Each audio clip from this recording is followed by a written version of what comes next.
Hello, everybody. Hello, hello, and welcome to the Creative Reset. And welcome to the back of my RV. I'm happy to see your little faces. Thank you. And I already feel chagrined coming in here on a Thursday when I clearly invited you to come play on a Wednesday, i.e., yesterday.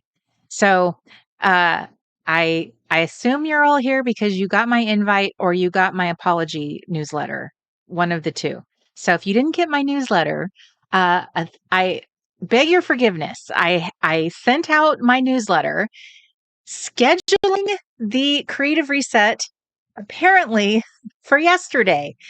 But when I wrote it down in my planner on my planner, my very informal planner, I wrote it down incorrectly and sealed it in my mind as next Wednesday. So in fact, I had just repeated to Mark just yesterday morning that I had a live next Wednesday. So I basically stood everybody up who showed up at 4:00 and I was not there. I would love to say this was the first time this ever happened. Please do not mistake my nervous laughter for mirth because it's more of my coping strategy for my extreme embarrassment. I am a terrible planner girl. I don't know how to explain what happens. It is not the first time this has happened. I write these things down. I put them on a planner. Even if I put them down, somehow there are still mistakes made. Mistakes are made.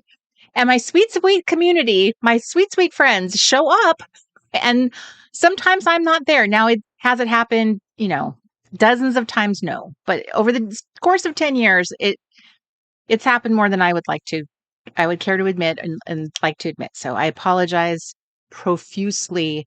And I am very grateful that you guys are here, that anyone's actually here, that anybody's here at all. So thank you. You guys are the bestest friends. Because that's terrible. That's terrible of me. So I sent an apology newsletter yesterday. It's really funny. If you didn't see it in your inbox, please open it. If only for the amazing GIF that I found just at the top GIF when you first open it, just for that, because it's so cute, so funny. So anyway, and then I scheduled it as if nothing had happened because apparently I hadn't really scheduled it either. So I guess many mistakes were made. Okay. Let's not point fingers. So I apologize all around. There was just a lot of mistakes made with the poor, neglected Creative Reset. But you're here and I'm grateful. Thank you very much for everybody being here. I'm too good. And Margaret, thank you very much for being the one who pointed out my folly. I mean, you didn't point it out like, where are you? But you were so sweet. I thought we had a meeting. Hello. So thank you very much for calling it to my attention. And everyone who does call these things to my attention is always very sweet. So thank you very much. Anyway, so we're here at the Creative Reset. It is not the late night crafty club. It is the afternoon, but for my East Coasters, it is like your evening. It's perhaps your supper time. Supper? Is it the supper? Is it supper on the East Coast? You did point it out extremely tastefully, as with New England manners, as one does from New England. You had the most kindest of manners, milady. Okay, so hi Sherry Susan and hi Robin and hi Heather. It's nice to see you, Heather, before quitting time. Hi Terry, hi Arlen, hello Chris and Janice. Hello Connie, good to see you. Hi Miss Justine from Down Under. Hello Miss Stephanie, hi Annie, hi Mary, good to see you.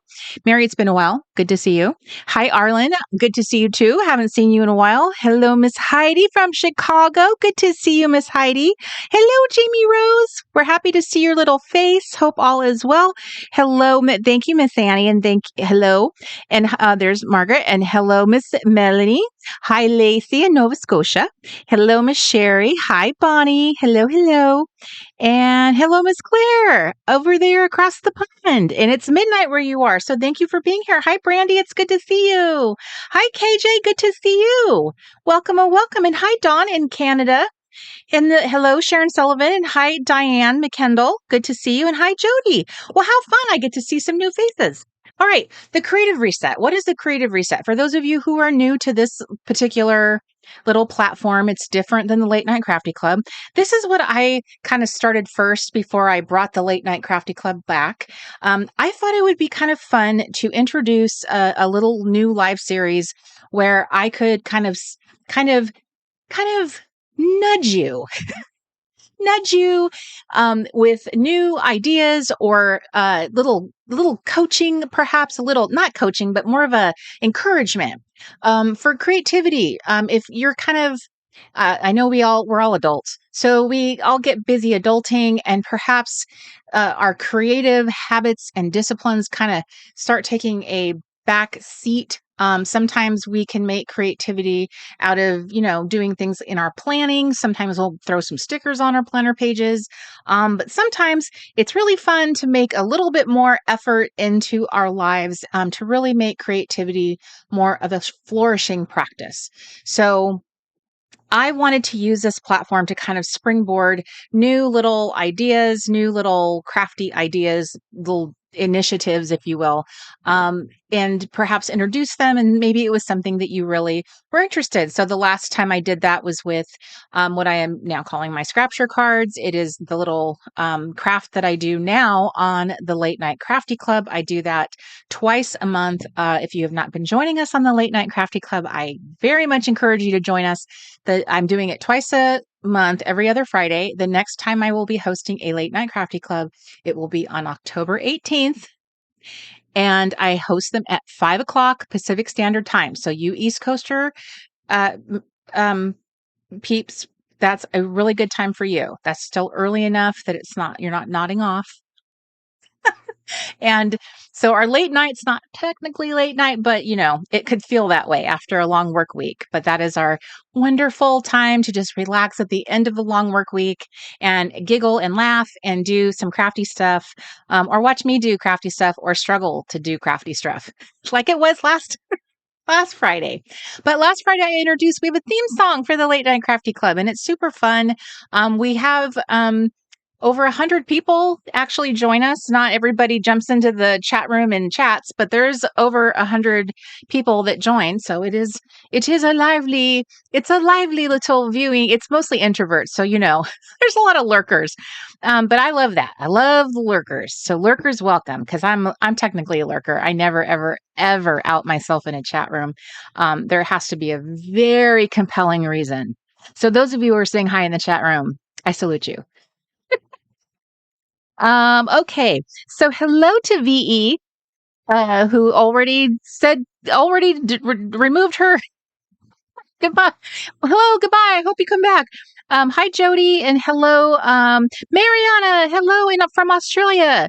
I love our Australian girls. I love when you guys are able to join us. You are at such a disadvantage with your time zone. So when you're able to jump on here, I love it. And thank you, Melanie, for pointing out. Can I get a thumbs up on here? I see 65 people in the chat room, and I only have 24 thumbs ups. Remember, when we pull together by thumbsing this up, YouTube does respond by pushing this out into the algorithm, and I do get a few more merry crafters do join. I mean, it is called the Creative Reset. I do try and use language that does entice our fellow creatives on here, right? So anyway, there we go. Hello, Valerie. You're back. I'm happy to see your little face. There's Miss JW Scrapper. Hi, Mariki and Bali. Good to see you. Hi, Melissa Roberts. Oh, well, I'm glad you're able to catch a live. All right. I'm so happy to see all your little faces. Okay, so the Creative Reset today, we're going to be talking about Lister's Got a List. Yay! This is the classic crafting activity challenge. It was actually a challenge that I started back in 2016. Now, the little backstory of the Lister's Got a List, which was super crazy. So I did a little listing challenge I think it's called 30 Lists, and they host it once a year. So I did it, and it was a lot of fun. But when I was sharing my little pages and people started asking me, are you going to do a list challenge? Are you going to do one? And I asked the list girls that do their challenge, is it? Are you going to host another one? Is this all you do? What's going to happen next month? And I'm like, this is it. This is all we do. So we'd host it again next year. So I decided that I would go ahead and launch one. And I had no idea that it would go viral, which it did. It was crazy. It went viral. There's just no other way to describe it. It went viral all over the place. It went viral on my Instagram channel. It made my Instagram channel blow up. It made my YouTube channel blow up. It was nuts. I turned around and my YouTube channel had like 10,000 subscribers like almost overnight because of Listers Got a List. And that, Traveler's Notebook video. So it was nuts. And the truth was I didn't even list very long. But we started making kits for Listers Got a List. We started hosting the challenge and we started producing kits for it and prompts for it. And every single month we were hosting the challenge. But personally, I wasn't listing myself very much because I was busy making content for it. So I didn't find myself doing it myself as a discipline. But what I have found over time is that I often enjoy things that I'm not actually necessarily creating content for. Like I'll come to something that I like, I'll come to it on my own terms and be like, oh, now I really enjoy doing it. So this year, because I kind of have paused it for quite a while. This year, I was kind of evaluating all of our fall product that's in our store, all of our digital product. And I noticed that, we haven't introduced a new Listers Got a List in quite a while. So I thought, let's do a fresh version. Let's update all the prompts. And then I thought, wouldn't it be fun to make a book for it? And we could all list in a book. And then I threw in extra prompts so that we could do art journaling in it. Cause I was always my favorite part of the Crafty Club playbooks was the art journaling pages. So I made a little book, a little thing I call a fun book, because I always have to come up with a name for all my little printable books. So I came up with a name for it and I threw it in the store, and it has been, people really love the fun book versus just buying the prompts, but they are both available in our store at theresetgirl.com. You can get just the prompts. They're very fancy, or you can buy them with the fun book. So that is what I'm going to be working on today, is setting up my fun book. And I wanted to show you different ways of my thought process behind doing that. And it would apply basically to setting up any kind of printable book, really, whether it's from my collection of products, like just setting up any of my printable books. We have playbooks, we have we have faith books, we have all different types of books in there. And the planners, this is pretty standard of how I kind of set them up, because I like a disc bound printable, and I like making a few dividers for them. And so there's some little touches that I like doing. And I'm going to kind of Franken planner this today. I'm going to use part of my planner to do this, because it's kind of a thin book. And if you want to tuck your fun book in with your planner, it might encourage you to actually spend a little bit of time doing your listing throughout the fall. You have 60 prompts. That's a lot of listing opportunities all fall long. So if you feel like you have a little bit of downtime and you want to, work some out, there are prompts that cover all 3 months. So they cover, from Christmas to Thanksgiving to, October, all of the, all of this. You know what I mean? So let's see here. So if you do like to make your own scrapbooks and your own little junk journals, and you have a million little bullet journals, if you prefer to do your own thing and kind of wing it, then I would suggest just getting the prompts. There's 2 different versions in that set. You have kind of the fortune cookie strip style, which is what I prefer. I like using that style most of the time. And then you have the fun, fancy one that looks like a set of tickets, which I'm going to show you right here in a minute. So, Oh, excellent. KJ, she says, my friend found Lister's Got a List last year, and I was so sad there are no recent ones. I'm so excited. Well, I'm really glad this was good timing for you because fall, in my opinion, is the most fun season to do Lister's Got a List because it covers such memorable, like to me, the most memorable and kind of favorite time of the year for most people. This is really the time of where you have like the most fun holidays. And I know people have vacations during the summer that they like to document. But I feel like you can kind of, I don't know. Personally, I don't feel inspired to do listing in the summer, but this part of the year is definitely, I don't know. It's just cozy season, and it just feels like it's a time for listing. I don't know. That's why I felt like it must happen. It must be done. So I'm really glad that some of you um, are there's a lot of excitement about it because I can tell, given how many have been flying out of the store. So I'm going to show you what I am doing to prepare and show you that as usual, I do tend to add a few extra type of papers to my book. I don't just use the pages that were included. I did count and make sure that there were enough spaces so that you could create a list for every single prompt using the little I'll show you the little square, the little spaces. And there's a page for every art journal prompt. However, if you want to, you can also kind of smash some other pages into it. That makes it kind of fun and a little bit like a junk journal to me. So that's always like a favorite thing is to add some like variation of papers too.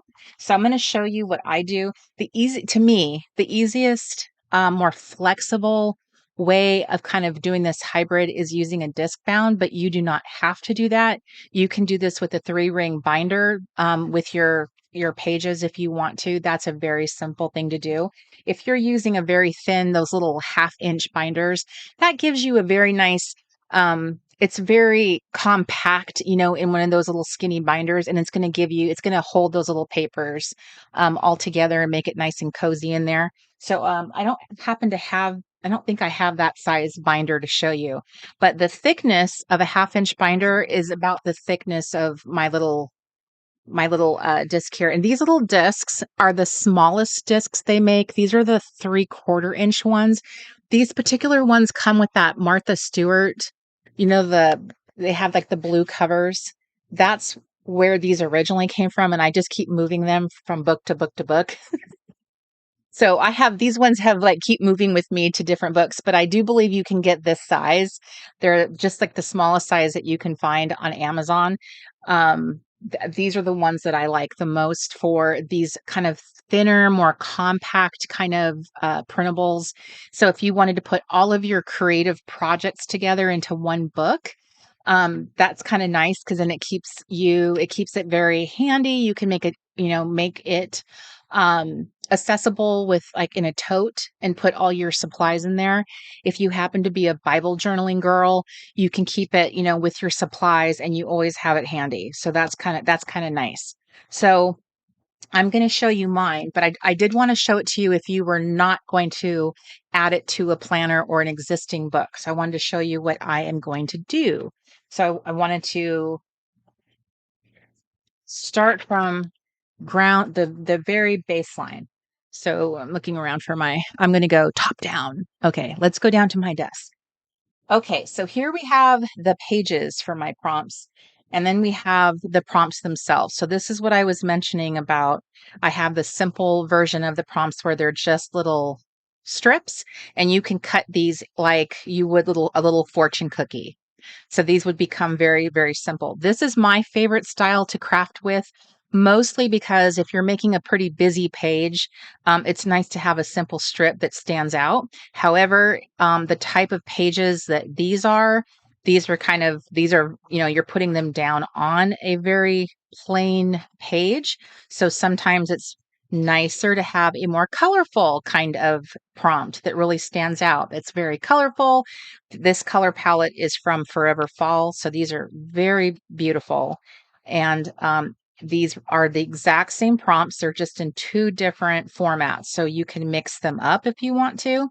And the final page these are word strips, and you can cut these all up. There's, I think, 42 of them. So these were a bonus with the set, and you can just use them as embellishments. So I printed all of this to sticker paper. These are full-size sheets of sticker paper.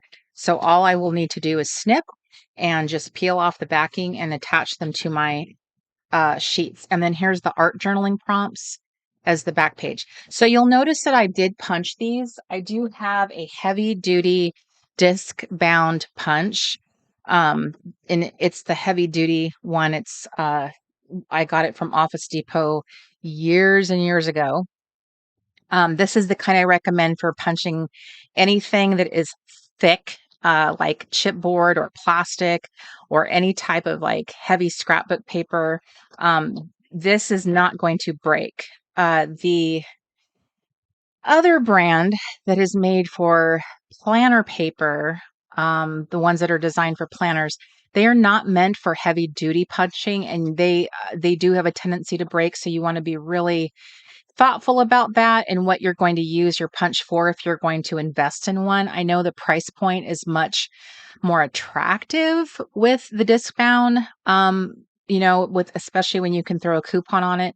But I would recommend if you were, this brand is no longer available, by the way. They don't sell Foray at Office Depot anymore. They sell Tool, T-U-L. That's the replacement brand. I've had this for over 15 years now, and it is still sharp. It is still awesome. So if you foresee yourself being a disc bound girl and you want to punch plastic, you want to punch chipboard, you see yourself being a very DIY type of person, I would recommend looking into one of these. It's been a really great investment. So I just punched these so that these will be nice and handy in my book. And then I have the fall prompts fun book. I also took the time to punch. One thing about punching, and I have made this mistake many times, is I will often forget. This goes for any punch. Is I forget to make sure to line up my punch and make sure that when I stick my paper in, make sure that all of the little punches are going to line up where I want them to. Make sure the paper is all the way to the back and I can feel it butt up against the back. It's really easy to forget those things and get a shallow punch or punch incorrectly on the paper, and then you have to end up reprinting.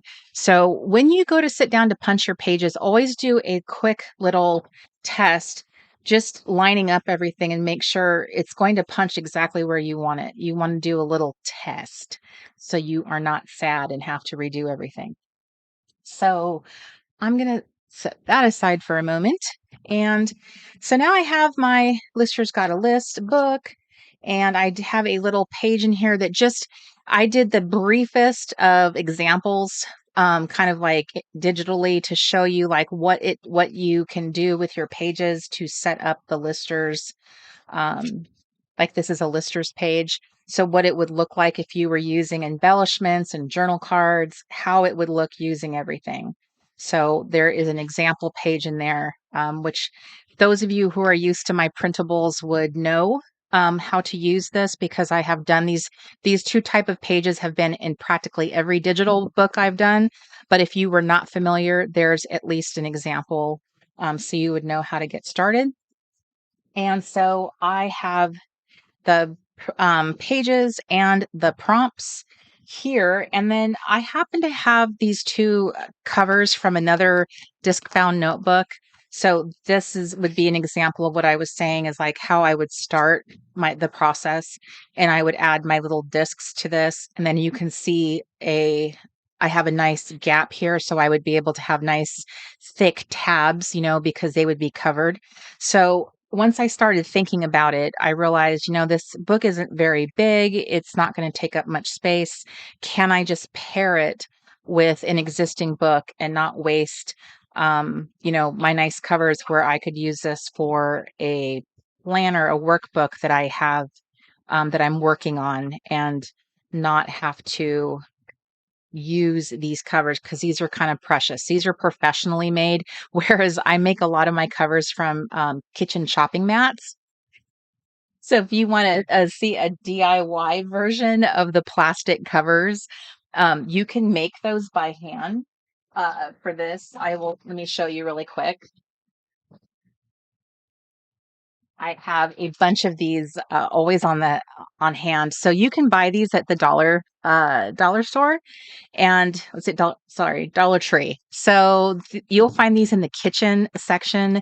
There's two mats in here for $1.25 or so, and you can use these as your covers. So you would just trim them down to they actually are the proper height. You just need to trim them widthwise, and then you just punch them. Believe it or not, if you have a heavy duty punch, these are thin enough uh, once you get them out, they're thin enough that you can actually punch them, and they make wonderful covers for your planners, your printable books, and once you've punched them, you can add the discs to them.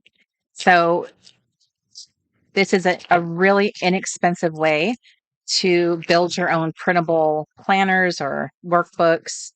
All you have to do is buy yourself some of the discs, which are very inexpensive now. They are all over Amazon. They did not used to be so prolific and have so much variety. So that's what it would look like. You just cut this down and punch it. How awesome is that? The cover is so nice. It's nice and thin and flexible. It's shiny on one side and matte on the other. It's nice and you can decide if you want to like scooch it over so you have like a lip that will protect your tabs or not. If you're not having any tabs, then you don't need to worry about that. So that's what's really nice about these little chopping mats, which was a tip from my wonderful member of our community. So I'm going to make a divider for said book. I went through my papers and I found this paper from Vicky Booten, and I decided that I wanted to use that. I wanted something really special, and I bought this paper because it had this fantastic element going right up the middle. So of course, drum roll, I'm going to put a honey on it. So basically all I need to do is just kind of like eyeball where I'm going to have where I'm going to cut it. Thank you, sir. You're welcome. There's light. And I'm just gonna grab basically what would be the width of the pages in my book. And I'm going to use this as a guide to show me where to cut. Um, I will say this as you watch me. I am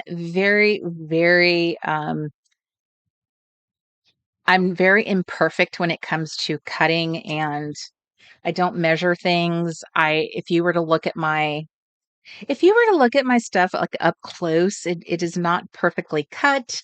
There's wonky edges and such. So there's definitely probably a better method than what you're watching me do right now. So this is probably a don't do as I'm doing situation.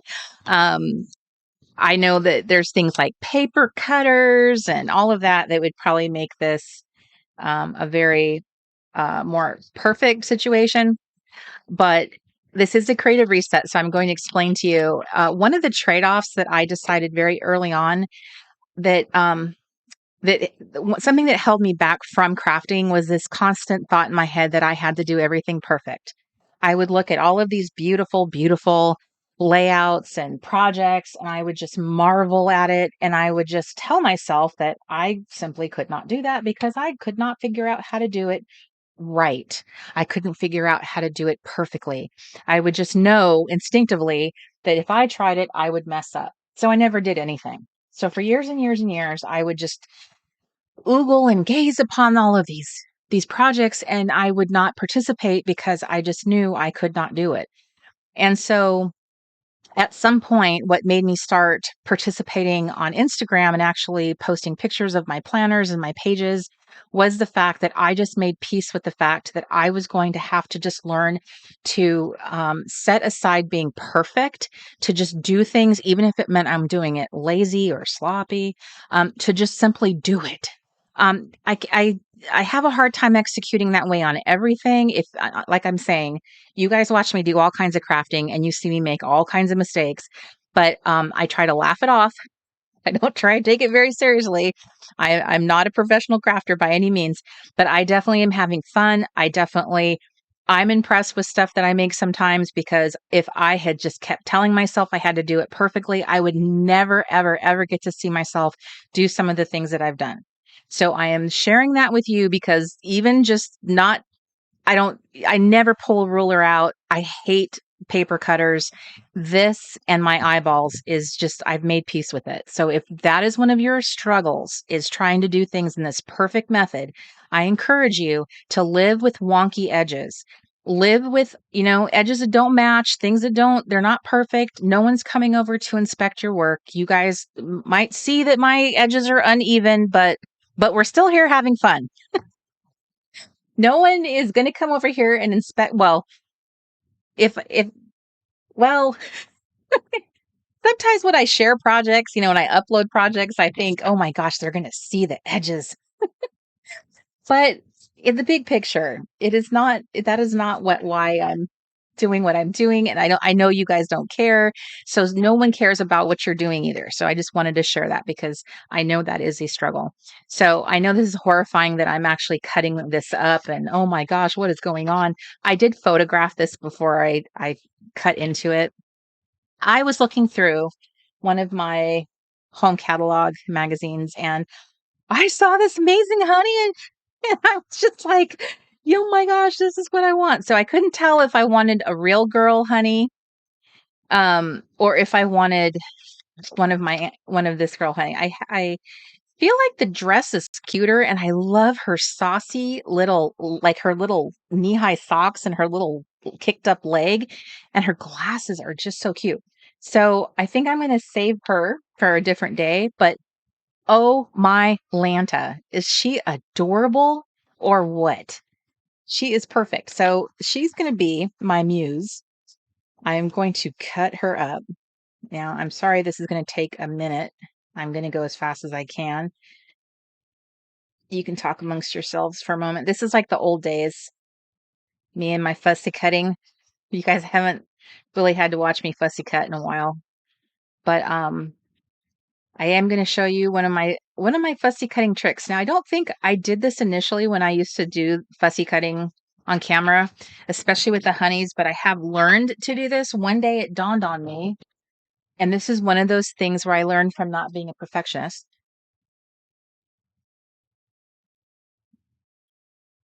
is, for those of you who haven't seen me do this, see this little triangle of white right here? Now, I hate to admit this. When I first started fussy cutting, I literally used to snip this, like most of us figured out how to do. We would snip this like that. And then you would kind of like snip within and try and like snip it all out. One day it dawned on me that I'm just going to glue this down, and I'm never going to know that if I did this, I just cut into her arm like that. I'm never going to know her arm was actually separated from her body, because she's just going to get glued down again. And suddenly, this little project became a million times easier. So if you've never seen me do that, look how much simpler that is. And watch, now she's just going to get glued down, and her arm is glued back to her body. So it is absolutely a game changer. When I figured out all I have to do is just cut the seam, and you can't even tell that it was ever done. So just look for a place where the lines come together on an object where you're trying to cut that white space out, and it makes it so much simpler to do that. I forget, I think I've been doing it for a few years, but it did I'm just sad that it didn't occur to me much sooner. I've been cutting out these girls for a really long time. I feel like, I don't know, maybe I've been doing it since, like, I feel like maybe 2019 or 2020 is when I started realizing these girls had potential to cut them different ways, and they don't protest. They don't mind. Okay. So I love detailed cut work. It doesn't have to be, these girls, it can be something else as well. But I love it's so soothing. It's another really great thing about doing like collage work of any kind is just the fact that you have to do some snipping. And it's just fussy cutting is such a soothing, relaxing pastime. Uh, and it makes the most delicious sound when you're cutting the paper and you're completely absorbed in the work, trying to make sure you're cutting along the line. It makes this lovely sound. It just rings all the bells. It's lovely. I love it. All right, so we have another situation like that here with she's got this little cluster of white like that. So when you look at this situation, you can see like a really good place to cut her. I hate I hate saying it the way I do, but cutting her right here would be a good place because there's a really dark line there and you will not notice that later. So you just want to be very delicate because she's really going to be attached to her face very, very um whew, there's very little attached to her face right there. Okay. And then we want to trim out this part here. So there's lots of things you can cut, lots of different images um, that make for really enjoyable fussy cutting. It kind of is the same kind of principle in its soothing activity as like cross stitching. It just gives you something that's like just something that's very preoccupying. All right, so here we go. Uh, she's laid down right there. She is super saucy. I love her against this. Now, I want to make sure she's okay. So I need to put down one of my, so I use these same mats that I just showed you. I also use them for crafting as well. Um, because I don't want to get the felt mat on my desk dirty. I also use them for like when I sit at my desk, I do my like get ready. So I use it for like protecting it from doing like my skincare and makeup. So I have a separate mat for that. So I love these mats. They're so versatile. They're so wonderful. They're bendy. So I want to be really careful how I apply my glue here. Ooh, uh-oh, uh-oh. Okay. Hopefully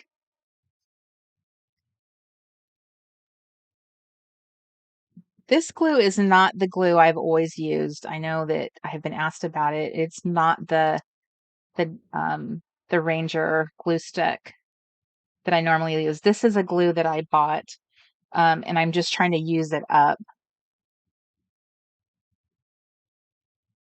because it's already old as it is. Okay, so oh, she's on here now. Okay, so this is meant to be a divider between the book and the prompts. I wanted something to divide them.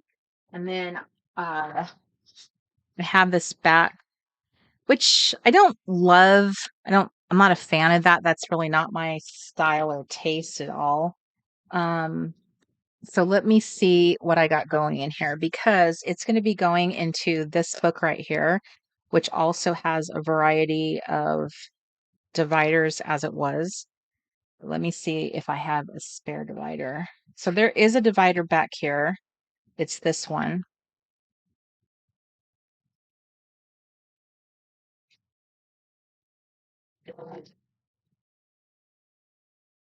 Let me see. If I do it, if I use that, then I would have to, no, that wouldn't be the front. So I can't use that. So let me see what other paper I could do because I don't like that. So let me see what else I have. There's usually the B side of paper, I often just absolutely, it's very rare that I like the B side of the paper. How do you guys feel? Do you often find yourself like, if you love an A side of a sheet, that you find yourself just like, with the B side? The only exception to the A side, B side uh dilemma is I feel like crepe paper in their early days, I feel like they often had really good, like this is crepe paper. So this is their scenic route collection, and I can't remember the name of this one. It's eluding me. I don't think it's scenic route. I think it's the one, I think it's the one about the uh,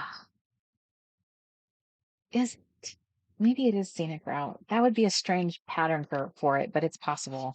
I have a lot of old crepe paper patterns that I'm still hoarding in my collection proudly.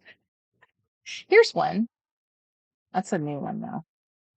Um, they just made such excellent papers a long time ago. This is their, see that one, here's one of them. This is one of their, yeah. Uh, I like the back side of this one. I use this paper a lot. I have a lot of it. This is another favorite one with the brick wall, just because I think a honey looks amazing on this brick wall. This is one of my favorite papers. I don't I don't know. It's not going to get seen. The paper I'm trying to find is really going to be the back side of this, so it's I don't want to use one of my good papers when it's not going to be the star of the show. So this is a micro pattern. These patterns are so nice for when you want to put something like a big design on it and you want the design to really be the star of the show. Patterns like this, patterns that are very more demure or like very simple or understated. These are the kinds of patterns that make really good backgrounds for putting really bold, big pattern, like a big embellishment on. So that's why I like to have a lot of these in my collection, because I like the embellishment to be the star.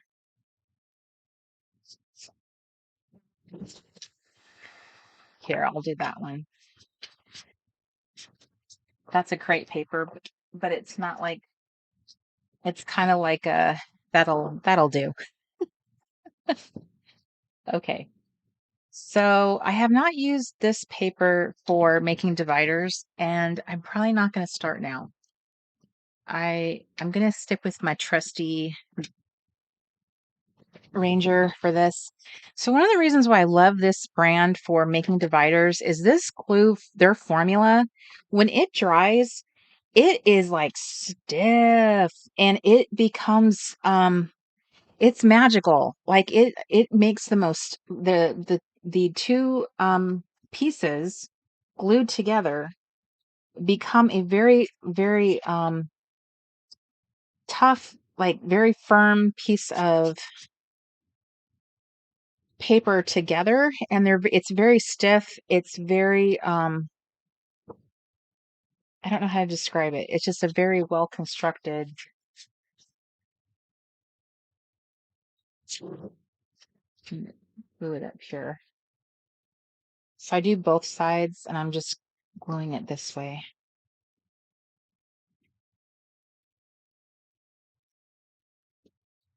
I'm being really being very audacious right now. Very just getting the glue down. Okay. So now I'm matching up the sides.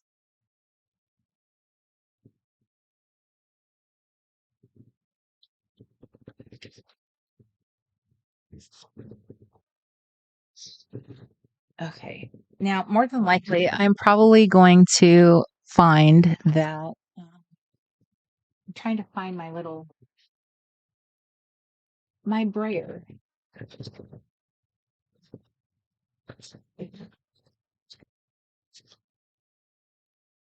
Okay. So I'm going to get all of the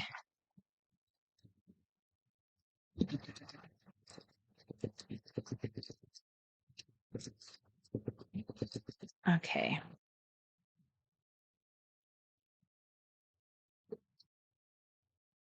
So I'm going to tell you a little trick. So on this side, it is a little uneven, and I'm going to show you right here because it's sometimes it's a little hard to get the papers to adhere to each other. But this is the side I'm going to punch. So it really doesn't matter that it's not perfectly matched. And then on this side, this is what I'm using to cut against. So the pages are actually going to be perfectly aligned on this side. So that's what matters, is that this side is like more in alignment. And then I'm going to just trim it here at the top so that they're the same Z's. And then that's it.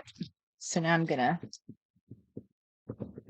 do that one more time. So now I have a divider. Woo!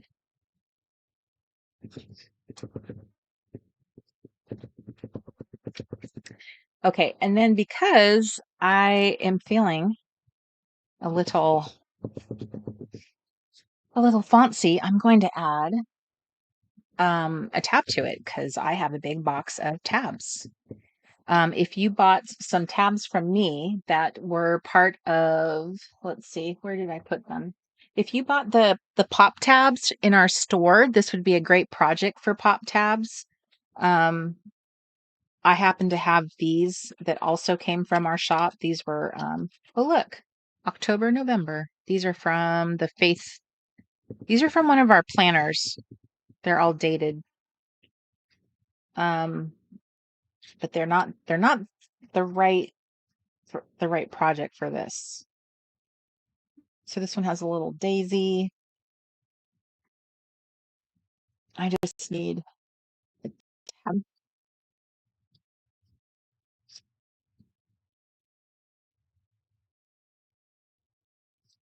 I have these little gold foil tabs. I have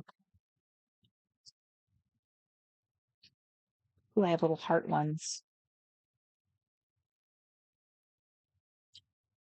So normally what I would be doing right now, which I am not, and I'll probably regret this later, is I normally put these dividers up underneath something heavy. Like when I was showing people how to make these in like a workshop, I would tell you immediately to put them under something heavy so that they would dry nice and flat and crisp, and they would not buckle in any way because this glue stick, you would want it to cure.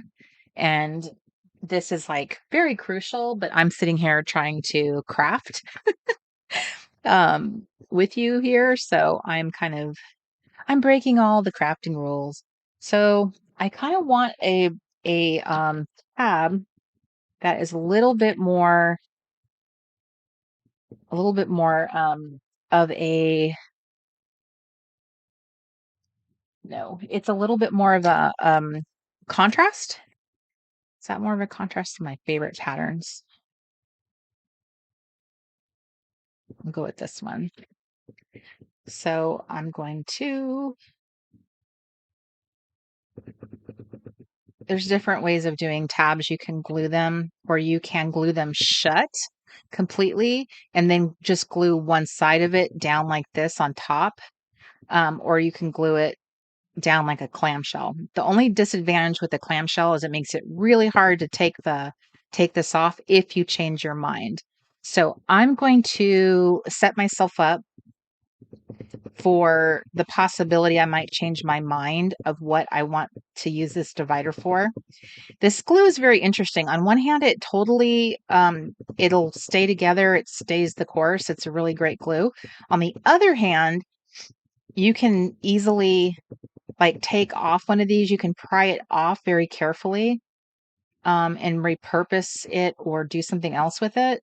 So that's why I normally put a little staple through my dividers. It's also very decorative and cute. So there you can do it this way, like on the top like that, or you can put it on the back side like this. So it's up to you.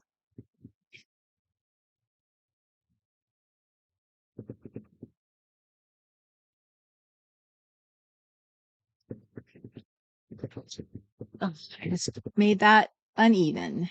Okay. Okay, so I'm going to do that, and then I'm going to get my little stapler. So if I ever change my mind, popping it off is actually kind of easy once I get the staple off. So that's why the staple's here. It's practical and also decorative. Oop. Also, I think I'm at the end of my staples and it didn't staple. Oh, no, it just got stuck. Let me see. Let's see if we can do that again. Uh-oh. Uh-oh. I might need tech support here. I think I have a stapler issue. Okay.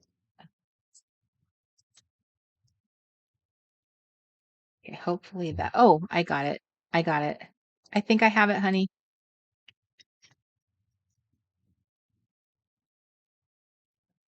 Oh, maybe I don't. Something is amiss. My stapler has never given me trouble, but tonight there is trouble in something city. What's the name of that? What's the name of that city in that poem? You've got trouble in something city. I don't know if it's a poem, but I remember that Irma Bombeck quoted it in her book. You guys know what I'm talking about? You've got trouble in Junction City? Is that what I'm thinking? No, that's not it. We are about to play the exciting game of guess what Cori is thinking. Okay, so all right, here's my River City. Well, thank you, Juniper Wren. That is exactly what it is. Okay. That is what it was. She was quoting. Okay. So I think the book that I'm referring to is The Grass is Greener Over the Septic Tank. If you have never read that book by Irma Bombeck, please read that book. I love that book. I read it when I was a kid. I loved it. My mom was a big fan of hers. So she got me that book. And I also read Life is Just a Bowl of Cherries. And I was a kid. Like, I didn't know anything about, like what it was like to be a housewife or anything like that. But even I thought it was funny. But The Grass is Greener Over the Septic Tank. It is such a cute, funny story. But she has this whole like funny story in there. It's all about how her and her husband moved to the suburbs. And she's talking about when people moved to the suburbs in the 50s. So she's telling the story about how they were, like frontier, like families on the frontier moving out there and what it was like to put down roots in the brand new suburbs. And it is the funniest book. You guys, I'm telling you, no one will regret reading it. It is such a cute book. But she has this whole skit about a door-to-door salesman who comes and he does this whole razzmatazz and he talks like that. And I guess it's quoting it from The Music Man, which I've never seen. So now it's all makes sense. She has him repeating this really funny skit selling his wares. So have you guys read that book? Annie says she read the Cherries book. Okay, see look how ignorant I am. I had no idea that it was from The Music Man.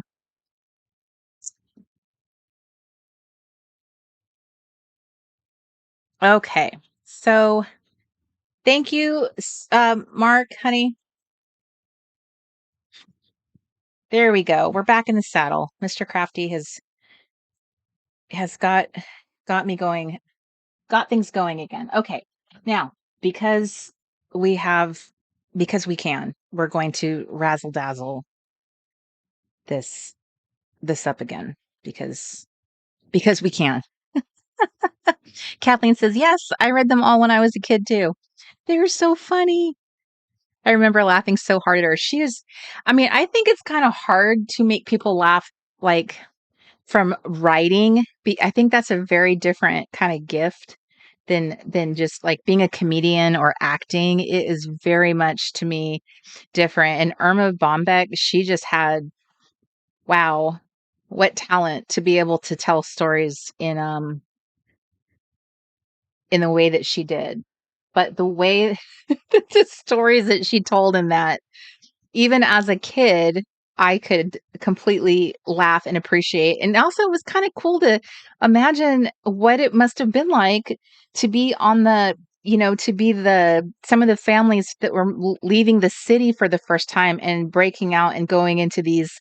Can you imagine moving out to the suburbs, being the very first to move out to these barren places where nobody lived, and they hadn't like even put down phone lines or like the basic things yet. All of this was brand new. Suburbs were not quite a thing. They were just getting started.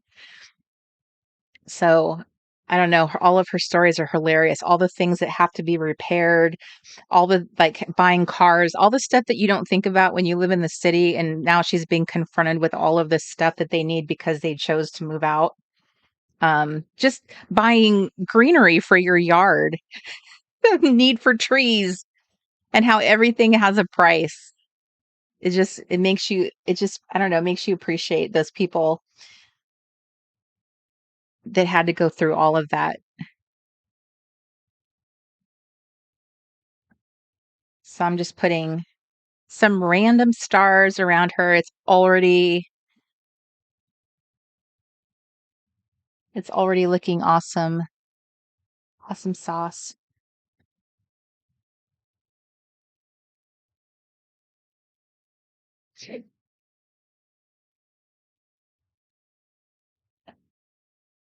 Okay.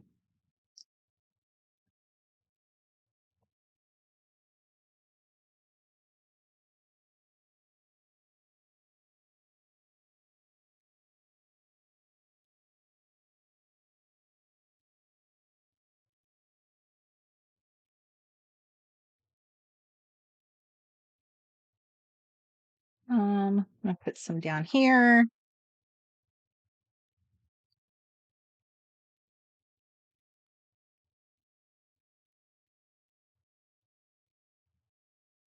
Okay. Also, this little black smear above her head, I feel like that's just waiting for some kind of title. I don't know what, but something. But I don't want to rush it. I don't want to just I don't know. So we'll just let that be for now. Okay, so the next thing I'm going to do now that I have that, I'm going to punch this. I'm really rushing this process. I would probably let all of this dry and everything. And um, also, here's another thing. I punched all my paper earlier in the other room, and then I moved this around and I've carried it around. And I have learned from the past that if you do that, you want to double check because this divider needs to match this paper. So what I will do is I'll take the sheet that's punched, I'll lay it over the. Oh, hang on a second. I'm sorry, that's not what I do. I take the sheet that's already punched, I put it back in here, and I will double check that that's where everything's lined up again. Because now I'm going to punch the divider and I want to make sure it's nothing moved, um nothing became shifted. I have made the mistake of accidentally shifting the little tab while I was moving it to the other room, and then that didn't go well. Everything was thrown off. And can you imagine that happening to your divider when you put all that work into it? Okay, so there's my girl.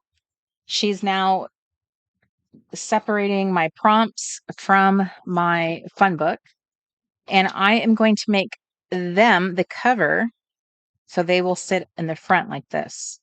So I am going to just pop these in here. This is the satisfying part of this project. Are you guys with me on this? Those of you who love Discbound? Yes. The feeling of pushing that paper in there is so yummy. All right. So now that we're here, I'm going to show you the setup, me doing a couple lists. Oh, I'm going to do it even though there's an example in the book. I just want to show the. So I have a philosophy about Lister's Got a List. Like this is just things I've learned from doing it in the past. I have found that it's kind of fun to do. I don't know if it's fun, but it seems like it works better if you do it in stages. So I have learned that I like the decorating part separately from the listing part. This is preference. You can do this however you want, but I have found that I find that doing the listing part, like answering the prompts, takes a total different brain power and different process than crafting and decorating and having fun. So I don't especially love the listing part the way that I love decorating. I find the listing part is more like needing to do your homework. It's like that's the part what you have to do. So because that's the part you're going to embellish. So I want to get that part out of the way. So I tend to feel like I want to answer a bunch of the questions, and then the fun part is going back now on another occasion and then having a decorating session. So here is where I have this starts a totally different section of like my earlier planner for the year. I pulled out a bunch of pages from my Wholehearted Sheets. So this was like my May calendar that I did a bunch of crafting on. I filled up the whole thing. And then I had a page where like I did a lot of like filled up my little brainstorm board, and I had like I had more journaling and stuff. So it was just like more inspiring to me. So that's why I wanted to keep those pages in here. So this is more of like a more crafty and inspirational book. I took a lot of the kind of more boring stuff out of it. So now it's more of like a creative, crafty little book. So that's what's in here now. Just like fun. It's more fun and more notesy and more of how I do my journaling, like with my stickers and stuff like that. So I just thought that would be fun to keep the fun decorated parts together, just especially because it can be inspiring. So this would be an art journaling page, and then she's in here, and then here's all my prompts. And then I have a hard stop here before I go into my other book. So see how you can kind of combine books together into multiple things. I could add a divider to even note what else is in here. I don't currently have a tab. Sorry, I could add a tab in there to note what else this is. But because we're so close to the end of the year, I'm going to be really intentional about the book I put together for all of like a bunch of different creative projects. So I'm not going to bother doing that now. I'm just going to leave this and just call it good for 2024. So there is kind of my easy peasy setup. This is like very, very simplistic. And then I have the prompts in here. Now, over the course of time, I'm going to start cutting them up. So they probably will start getting a little more raggedy. And I may not be able to keep them on a sheet like this. I might have to break it down and put them like in an envelope, which is totally fine because envelopes can always be tucked into your your uh, your planner. There are lots of different ways to do that. You can actually make an envelope and then uh, punch it. They even make dividers that are already pre-punched.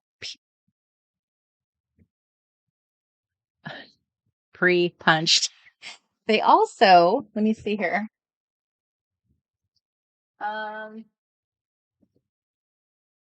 okay, I don't happen to have one sitting here, but Um, Happy Planner makes pocket pages that are punched, and you could add a pocket page to this.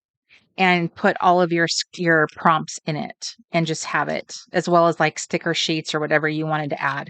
So there's ways of capturing any of your prompts. As you start cutting into this, they're going to start being unwieldy, and you might have to like, I'm only doing this temporarily because I know that like it's a brand new sheet and they're all, it's glorious. But eventually, like this, it might be easier, to break this all apart and put it into like a little dish or something as you start crafting. So, does that make sense? Okay. So let's face cam this. Okay. So earlier there was a question. Have wait, that wasn't the question. There was a B-side. I often like the B-side. 60% of you said you like the B-side. Interesting. I seldom like the B-side. 40%. Yeah, we would be sitting at that table together because I feel like I rarely like the B-side. Maybe I'm just picky. Maybe I'm just not very gracious about that.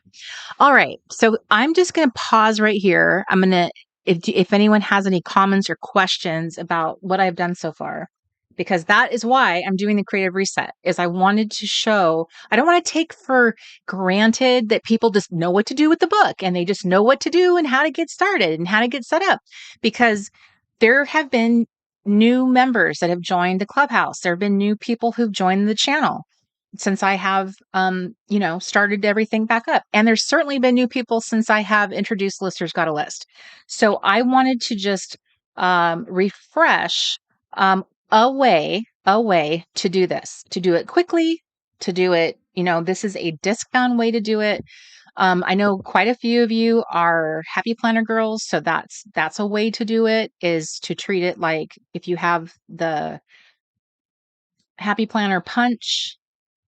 I would not use that punch for a plastic cover at all. You will break it.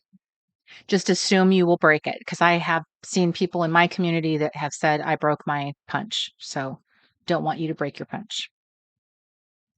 Can the pages be resized to 5x7 pages?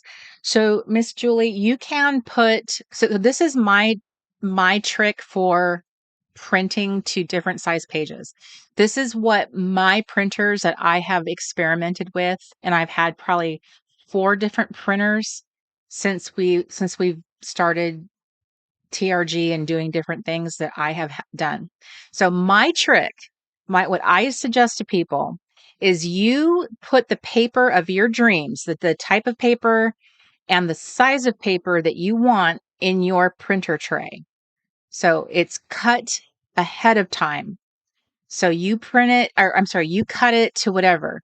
So in my case, that could be A5 size paper, or the classic happy planner paper, which that size, I used to know this so well. It's like 7 something by 9 something, 9 1/4 by 7 something. I can't remember the measurements perfectly any longer. I used to be so good at it because that's what we've printed so many things to. But I would go buy a ream of 32-pound paper at a an office supply store, and I would take it up to the printer counter and I would ask them to cut it for me. And I would give them that dimension, and I would have a nice big chunky ream of whatever paper size I wanted. Then I would take that home and put it next to the printer, and then that would be what I put in the printer tray. And then I would tell the print dialog window what I have in the printer tray. Now, a lot of printers, especially at this point, if you don't have an ancient printer, most printers will print to A5, and most printers can be told the classic Happy Planner. You can set a custom size. Once you do that and you hit the print to fit size, or I'm sorry, print to fit option, you should be able to print with no problem. Even if you have a letter size document, it will print to fit. It will not be as perfect as if the file were meant for that size in the first place, but it is darn close. So that is what I recommend. So I can't promise you. A 5x7 is a rather unusual size. for a document, but you can certainly stick that paper in there and tell it to print to fit and see what you get. A letter size file is what I have found is pretty flexible in terms of like what your printer will print to once you have that size. It seems like I've been able to print it to a variety of sizes, but A5 is one of those that I've never had an issue, and that's slightly larger than a 5x7. It's just, you don't know. So that's a very unusual size. So it would be interesting to see what you get. You also want to consider this too. If you were talking about this particular book, the pages that are meant for listers got a list. If you do end up doing that, the pages, those pages might be a little awkward to list in if you planned on using journal cards. So putting a journal card in those spaces, you probably wouldn't be able to do that because you've obviously changed the dimensions a lot, but I'm assuming that you would have figured that out. So, um, but those are my printing tips and what I normally tell people. What I have found to be the easiest printing to do is you go get that paper cut to your size that you like first, and then you stick it in the tray and then tell your printer to print to that paper. I have I have had total nightmare issues trying to print the file to paper and then try and cut the paper down. It is so much harder to do that and have a nice looking file. So that is the best solution I have for you. So the uh those particular Kathleen's asking about the Happy Planner pocket pages. I have not seen them. The last time I looked for those, they weren't really floating around the way they used to be, which makes me wonder if they are being manufactured anymore. Sometimes that is what I start suspecting when I find that I can't find something. It makes me feel like maybe the company isn't making them. The last time I looked, they were not made. I couldn't find any in the classic size, and I only saw them in the large letter size. But they were only in that skinny version. So it could be that what happens from time to time is an individual seller who happens to have some in their stock will briefly put what they have up on Amazon and then they disappear again. So it's kind of like you just happen to hit it at just the right moment, and it's just not something that they offer anymore. That is what I have concluded because I have tried to look. I probably have a couple packs myself, but I did look recently because of the art challenge. I was looking at that time for people and I couldn't find any. So if you do see them, please know that that might be an anomaly. So grab them while you can if you do look and find them, because don't assume that they're back on the market. I have seen that time and time again. Amazon is full of independent sellers and they will come and go for sure. So, okay. So anyhow, okay. So let's, let's look. Let's look and see what we got. Bye, Justine. It was good to see you. Okay, so we got our fun book in our book. I don't know how many of you are planning on doing your fun book, or if you're planning on doing a fun book, how many of you like this idea, or you're excited to create your own little, a pocket book or like a little junk journal. Those are fun to do too. I have done that in the past. By Justine, I just thought this would be more efficient. I know that's probably not the best way to think of crafting as like efficient, like let's get this over with. But I think it's realistic, especially when you think about how things can get busy with the particular season of time that it is. And I feel like it's just it's just like a little bit of um like the right amount of crafting, the right amount of creativity. It's not overwhelming. You just have like a page, that you could or could not work with. It's a little square. I have really, really come to love small crafting. I love the cards so much because it's so low pressure. It's such a small little canvas, working with one of the cards, that's a small little canvas. And basically, when you think about it, it's pretty much when you look at the book, let me show you. When you look at the book, the real estate is very similar. It's a very small piece of real estate that you're being given to work with. So this you could finish four lists in maybe an hour or less, 15 minutes per square if you were being fancy, and you don't even have to be fancy. This is a fun thing, like doing a little bit of documenting, what you're doing this fall, or it's not even about what you're doing. Like, so sometimes when people talk about what they're doing, that can make, sorry, I just want to be, sometimes I feel like I have to do this.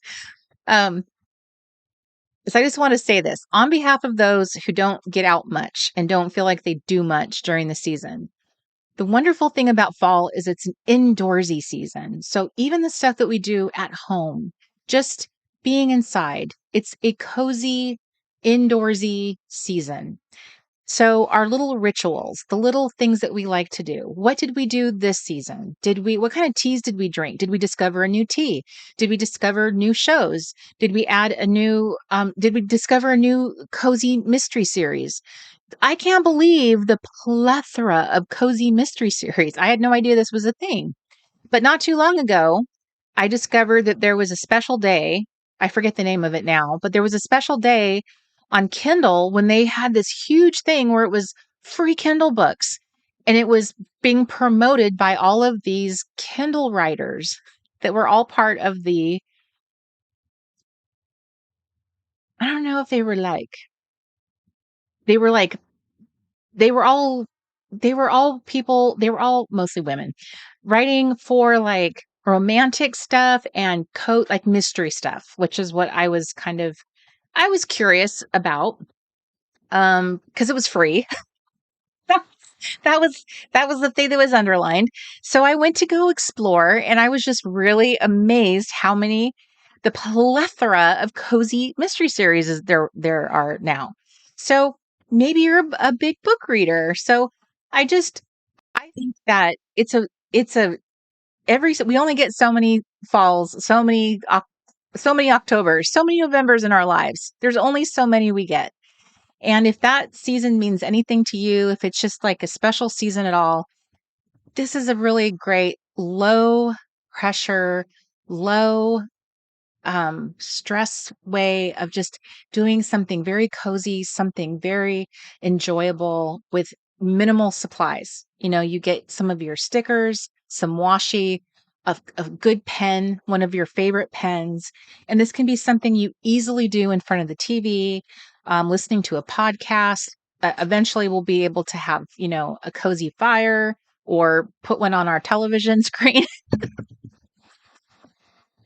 We'll be able to put one of those ambiance videos on and listen to like rain and crackling fire and do some listing. And it is a form of documenting. So I do want to encourage you that it's not necessarily about like that you have to you're a failure if you didn't get out and do all the fallsy things, because some of us don't live in a fallsy climate. So there really isn't much to do. And it doesn't really feel like fall where you live. There's plenty of false spirit to be had in your house, to be, in your little space. Even if you make yourself a cozy corner, even if some of us change up our bedding, we change up our home decor, and we just have a little false spirit. And we watch certain things and we drink certain things, and it's just lovely. So find all those little teeny things that you can be grateful for, that you can focus on, that give you peace, that give you joy, what are those little things that brought you joy and contentment this season? And focus on that, because every year, as you get another year wiser and another year, um, you learn something new, a new skill, a new, a new, there's so much, like, there's so much stuff that happens that I feel like in our world, in our culture, in our community, that, those are things that you can document and try to focus on positive things, that you are learning about yourself, about your family, about things around you. So this is a really wonderful thing that you can look inward about, as well as like your immediate little world. It doesn't have to be about all of the stuff that feels very chaotic around us. It could be about your own little immediate world too. So that's that's the wonderful um that's the wonderful thing about this activity. And so I'm very much looking forward to it. And I did want it to feel like a little bit of like just making it an activity of ease, just not something that I had to labor over, because I already have a craft that I really love, my cards, and I didn't want to feel like I had to get all fancy and put a lot of time into listers. I just wanted it to be like documenting, making some lists, but maybe elevating them a little bit. So think of it that way. It's just giving you another avenue of which, if you're not connecting with doing cards like I am, this is giving you another avenue to express yourself and all of that fun stuff. Um, I have a question about if I have any junk journal poster book videos of them I can look. Um, I do. I have made many junk journals in my workshops that I've done.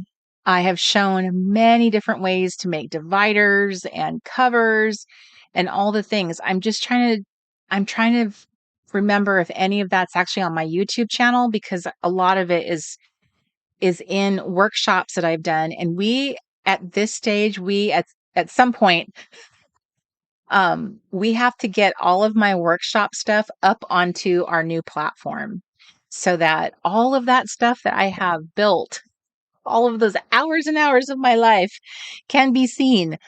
Um, I'm trying to think if I've ever done anything like that on our YouTube channel, on here. I feel like, because I certainly have, your question, KJ, I have actually made what you're asking about. Um, I just don't think they are public. I don't think they're available publicly at this moment. Hi, Para. Welcome to the show. Um, yes, Terry, they're doing a traveler's notebook. That is another very great popular format to do them in. So that I support that. Wonderful. Um, and Chris says that he uses. Oh wait, I don't have her back here. Alexa's nature sounds. It's cozy. I don't actually ever think to do that. I just put it on the TV because we have one in the front. When I sit up front with Mark, I just listen to that. It's so fun because I love a scene. I like the ambiance. Um uh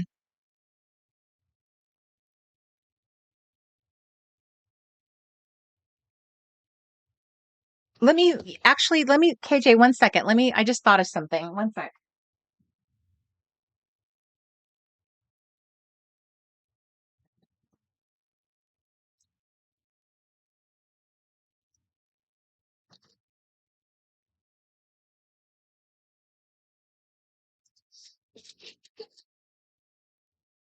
Okay.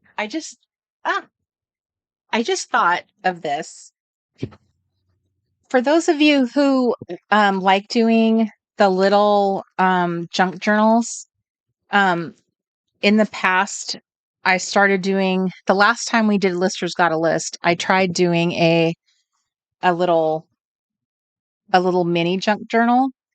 So this is done with chipboard, which is kind of what I think you're asking, KJ.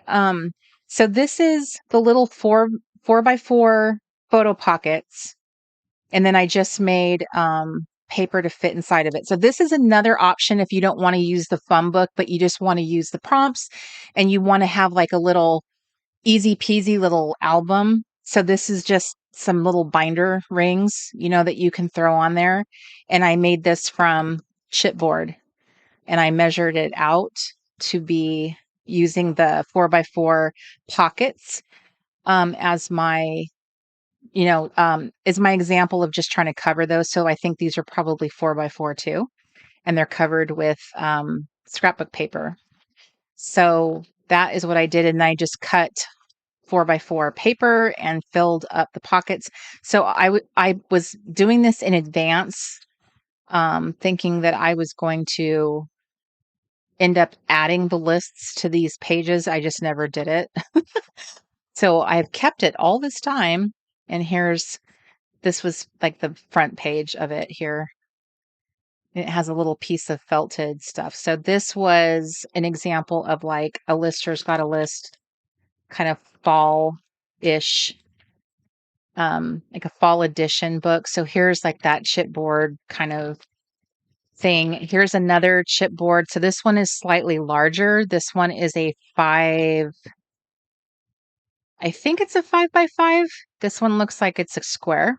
So this one we made in summer camp, but it's also a 5x5 made of chipboard that I just embellished. And then it also has, pages that are free form so that you can just make pages yourself and then add a prompt to them and add your list. And then I just added the biggest binder rings I could find on Amazon or Etsy, I forget which. So that's all you would have to do here is just punch these and turn them into a freestanding junk journal. This was a lot of fun. This whole thing was part of a workshop. I did a lot of this on camera. So there's a lot of fun ways of, making really special little pages and, doing different um, little touches that are just not necessarily lists, but adding extra stuff in there that whether it fits the season or just adds color.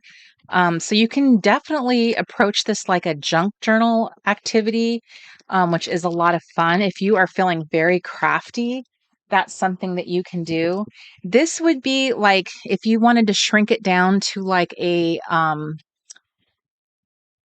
think this is so here's one of the pages. This is from like a Smash book. This is the same page, but I think so. This is one of our printable books. I want to say this looks like an A5. I don't know what this is. So this is what we got in one of our camps. So here's the same page that you guys got in your listers got a list. It's like the 4-up, right? And so here's an example of what it could look like, of adding like the little layering circles, adding like little stickers. In this case, it would be the prompts. These are scriptures. So I just wrote out scripture, but this is the same principle as these pages. It's just shrunk down. So these are smaller. I think this is a classic happy planner size. I think that's what this is. And I put this on rings too. So this is another way if you wanted to shrink it down and print it smaller, and go about it this way. I personally love this size. I just think it's a little, if you like using journal cards, which I like using journal cards because they help add a lot of color. Let me see. You would be able to use journal cards. That's really my metric is like, can I use a journal card? So it looks like you still could. You would just, depending on how you were doing this. So journal cards can work. And I have used these books with putting them on the disc bound stuff. So that would be an example. So I do have I do have an example of that. And then in this case, I also use the pocket pages too. So here's another way of doing a list is you could do it on a journal card. You could put your prompt right here, answer on a journal card, and then tuck it into a pocket.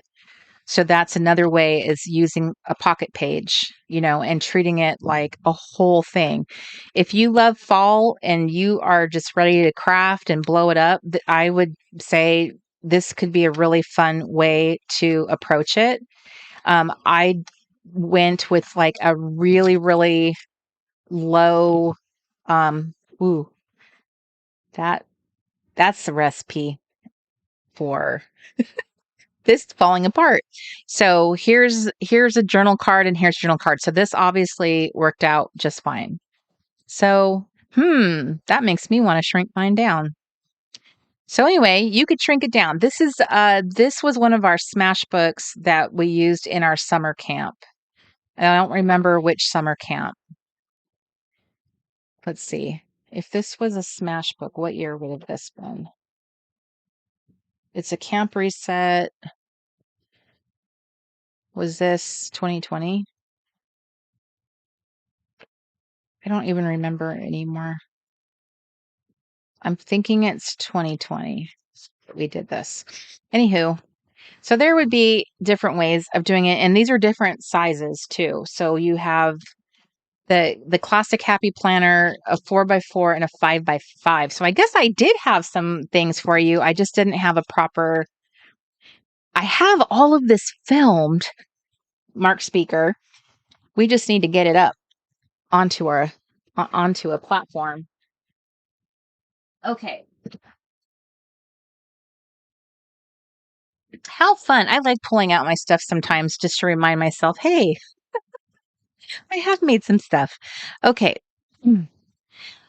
All right. So when you have these bigger pages, this just gives you a lot more real estate. So here's a journal card parked right here. So that's one way of using these. And then with this size, you even have room. Let's see. Let me pick one I want to do. Crafting techniques I want to learn. So I need my glasses. So I am going to do this one, and I'll show you like how much room you actually have. So the letter size file is going to give you the most amount of real estate, which you might think, I'm fine with lots of white space around it. I'm going to keep it really simple. So you could set it up so it's like this. So your prompt is way up here, your card is down here.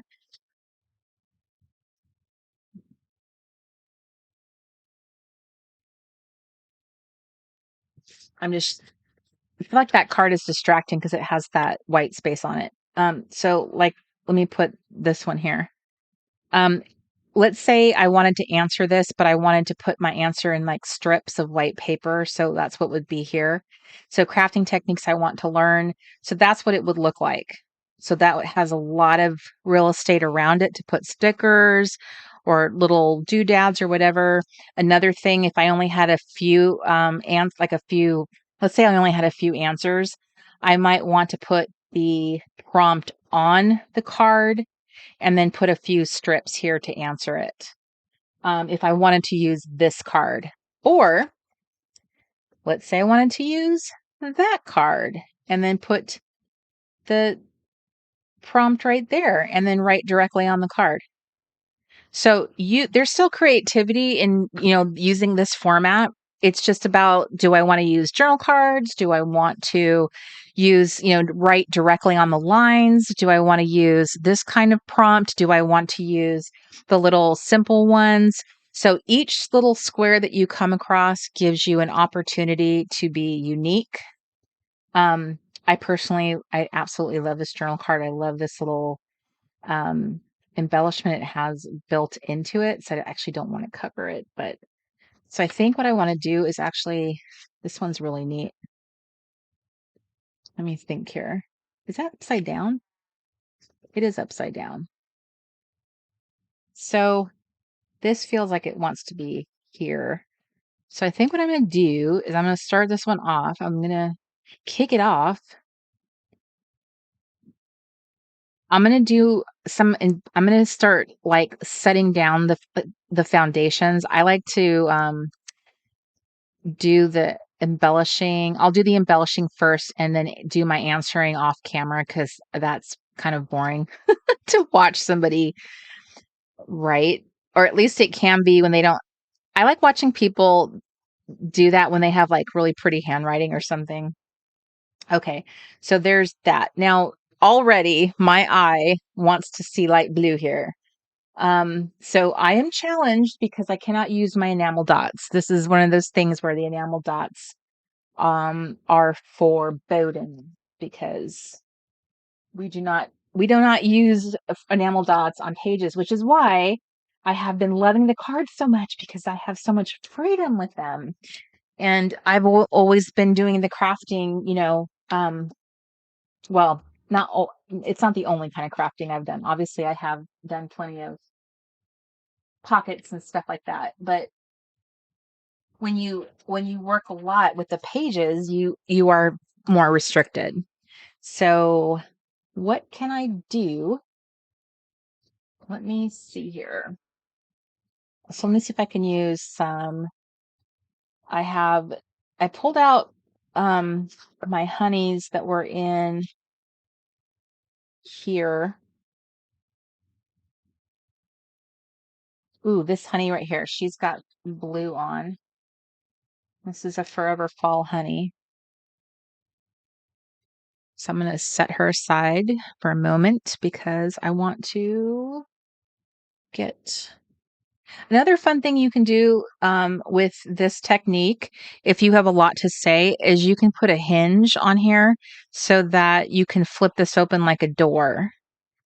So don't feel like you have to glue your journal card down. You can just put a little hinge of washi and flip it back and forth. That's a fun way of adding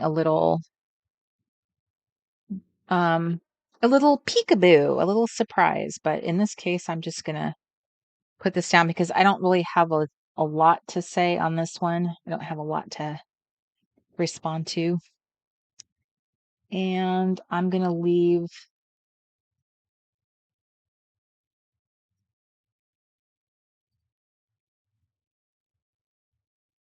Okay, so what I'll end up doing is writing my answer on probably like a little white strip of paper and snip it out like a fortune cookie strip and then put a few of them here.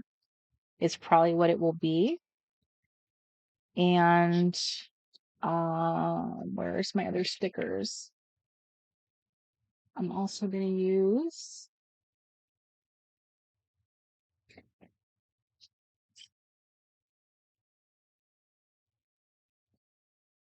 I also have these little guys too, which have some colors on here I like. These are the Thankfully Yours honeys.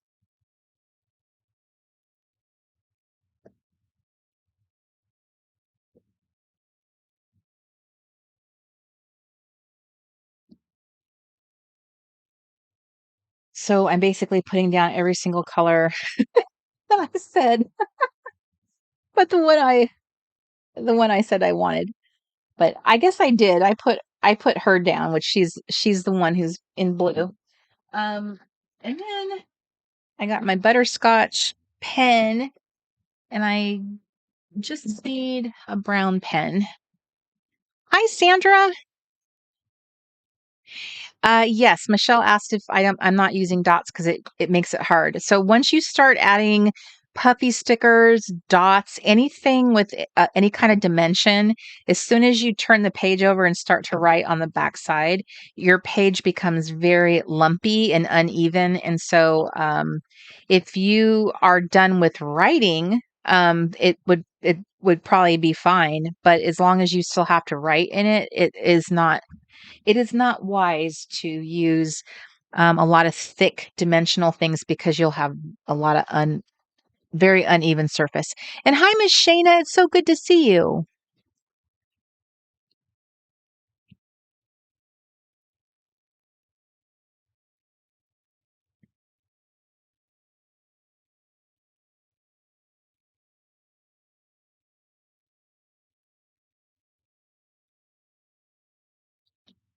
Okay.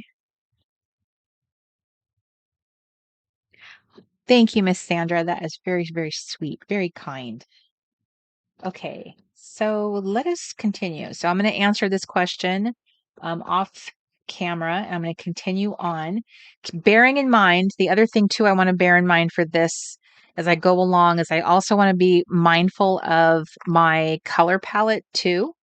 That this is a fall prompt challenge, so I want to like see if I can keep the cards that I choose, are they kind of are they helping me stay in that really pretty fall palette? Um, also, also something else to consider is if I know I'm going to be adding extra. Oh, I forgot to show this to you. So I mentioned earlier about how you can add pages to your book, and I will show this to you on another episode of the Creative Reset. The next one I do, I will show my progress, or if I do another just pre-recorded video, just showing what I've done. So if I wanted to add extra pages to this just to give it that junk journal feel. There's other I went through my papers and kind of isolated some that I liked. So these are the delicious, creamy, very vintagey kind of book pages. Here's a song lyric sheet. As you can see, the size of these like fit very nicely. But the more I start incorporating sheets like this, and if I use this one, this is perfect for a listers page. If I actually use this, that means I'm freeing up one of my squares. So if I've used this and possibly, I probably wouldn't use the back, but if I use that for a list, it means I can do this. I can do something else with one of these. It means I can just use this to decorate in and just make it a embellished corner. I don't have to use it for any kind of listing. Now, I think I might have gone over, I don't remember exactly how many extra corners, or I think I just counted. I don't remember my count now, how much I allowed for. I know I covered how many you needed. I don't know how many past that there was. These journal cards, I absolutely love these. These are I cannot remember the name of this collection. It is such an old one. It's oh my gosh, I can picture the collection in my head. It is from Maggie Holmes Crepe Paper. It's the one with the story and the cute girl with the little top knot and all the book writing. I just can't think of what it is called. Anyway, I've had these in our storage and then in my mom's garage. I bought tons of these journal cards because I was going to put them in my Lister's Got a List kits. So I have tons of them. And so these were the last of the cards that I just kept for myself for my own crafting. And they have very fall vibes. So I think I'm going to try to incorporate some of these and just sometimes it's fun just to make a fun, it doesn't have to be something you actually list on, but it's just like a fun decor, something that just adds something extra to your page. So I think I'm going to use that for this purpose. And I think a half honey is probably a good one for this. Are those honeys connected? They are. I did not realize that these two are connected. Interesting. I think you get two honeys. They are. These are the honey halfsies from the Thankfully Yours collection. So I'm gonna trim them at the bottom and put them. I'm just gonna trim a little bit of the white. Ah, they're so sticky.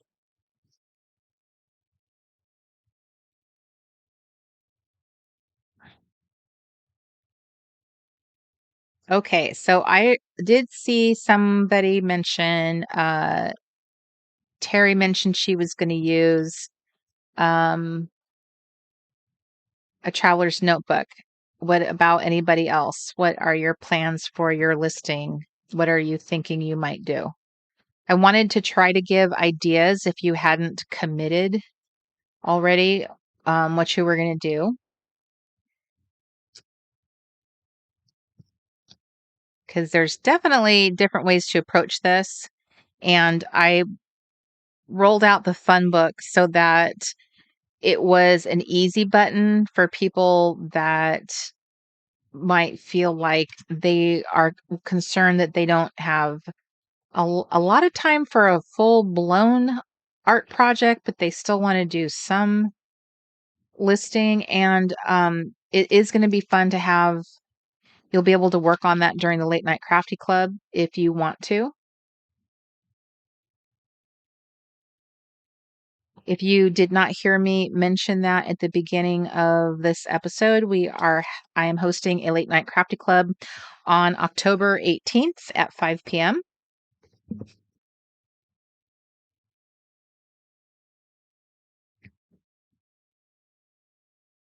Mark and I have been singing that song for since. I have it stuck in my head about how every honey has her day in the sun as I'm sitting here putting multiple honeys on the same page. Sacre bleu. Like, that's not supposed to happen.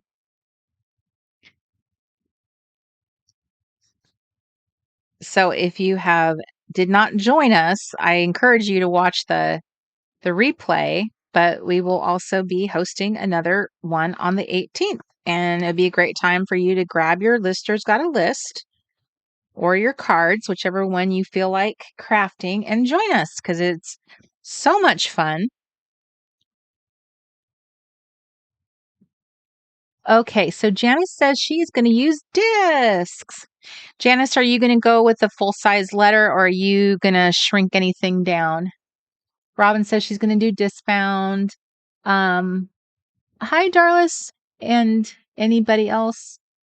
KJ said she just bought some rings last week. I'm going to do the cute card album you showed. Awesome. Well, I'm excited for you because I think that's when I look through one of those, then I start to miss the fun of putting it together. Then I go, oh, I want to do one of these again.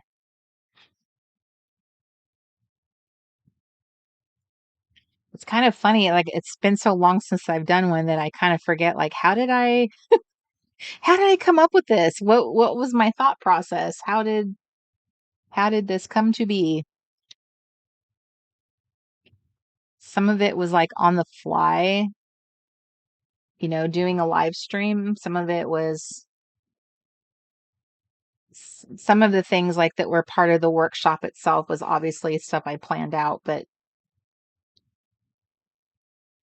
it's just kind of fun when you get in what they call like a flow and you're just like in a creative flow and like you're just having all these ideas, pop into your head. Melanie's going disbound, adding to the other fall books. That sounds fun. Oh, Melanie, that's a great idea. If you have been doing past fall, the other fall books that we have in the shop,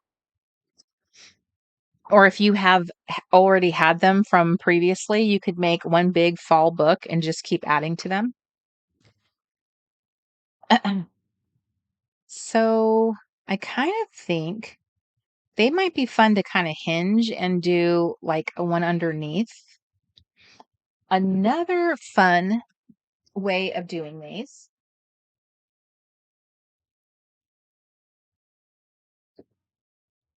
Okay, so let me bring out my whole little stadium um, card here.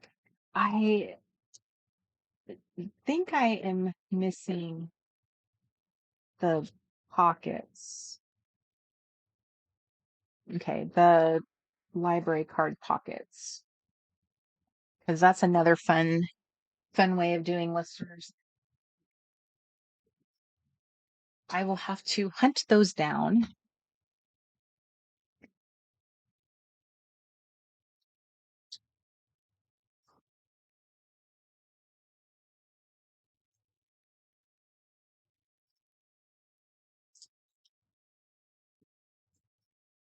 Okay. they're not popping up easily, so I will have to hunt them down.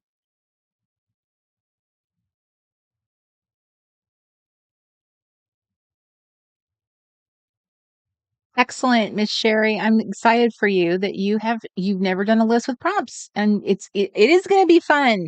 So you are doing discs. Awesome. Melanie's going to do discs. So we got a lot of discs in the house.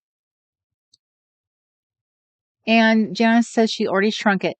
I'm excited for you. Now I kind of wish I had done that, but I wanted to show everyone what what the file, the original file is intended to look like. So, but as I was doing it, I was like, oh, I do miss that little cute classic happy planner size because it's just so snuggly. It's so lovely having the smaller book. There's just something about it that just I just love. I'm actually looking around because I just ran across one and I was going to show it to you. Yeah.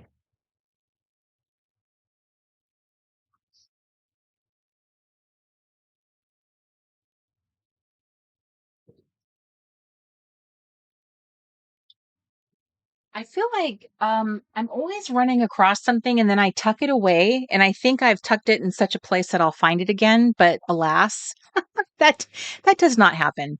So I just found another one. This is like a 4-ish by 6-ish. So this is another little, yeah, this is a 4 by 6. I can tell because it's usually based on the little pocket pages that I use with it. That's the point of it. So this one was Camp Joyful. That's what this one was. So the pocket pages that were the ones I was trying to accommodate was this one.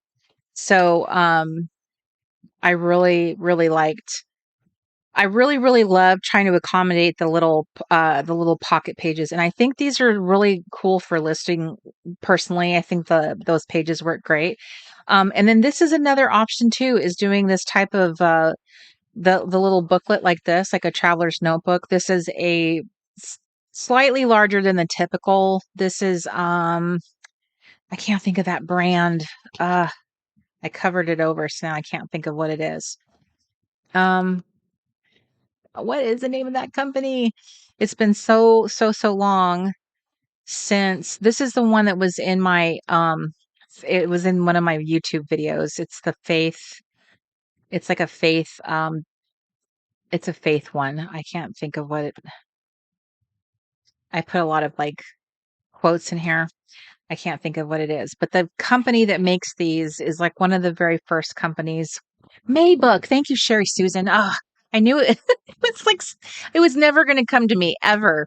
Yes, this is one of the Maybooks. So this is also an option for doing a lister's got a list. This is like a not this particular company, but this type of book is another really good one. So these little albums are just a really big favorite of mine. So thank you, KJ, for asking because you made me go grab them and look at them. So this is a really fun way of doing listers too. It is more work, obviously, but if that's your jam and you are looking for a crafty project, that is going to be that's going to be very a lot of fun, and it's going to challenge you in all the best ways because when you are freestyling a project like that and you're just sort of like coming up with stuff, that means that you have a lot of different like papers you need to go through and your embellishments and coming up with different ways of, doing your list. And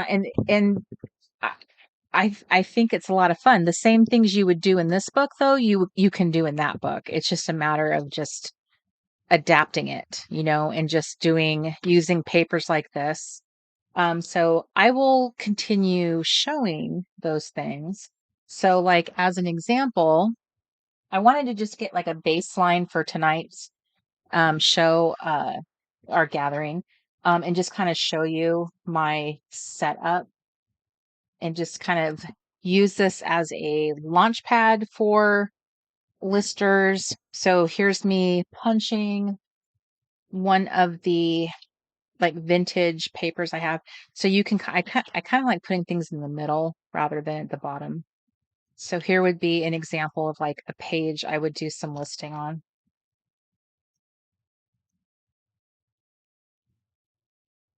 And something like this that's kind of like deliciously awkward and very different. This might be something I would put like a much bigger honey on that's like really different with the prompt. And the prompt might be something that probably gets showcased up here or here.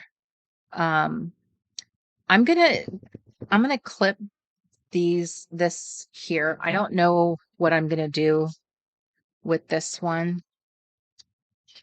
And I don't want to sometimes I'll do stuff on camera and then I'll regret it later because I wasn't thinking it through. So I don't know how I want to treat that card. I don't know if I want to just do it right away on this page or wait until I really do want to have like just a fun.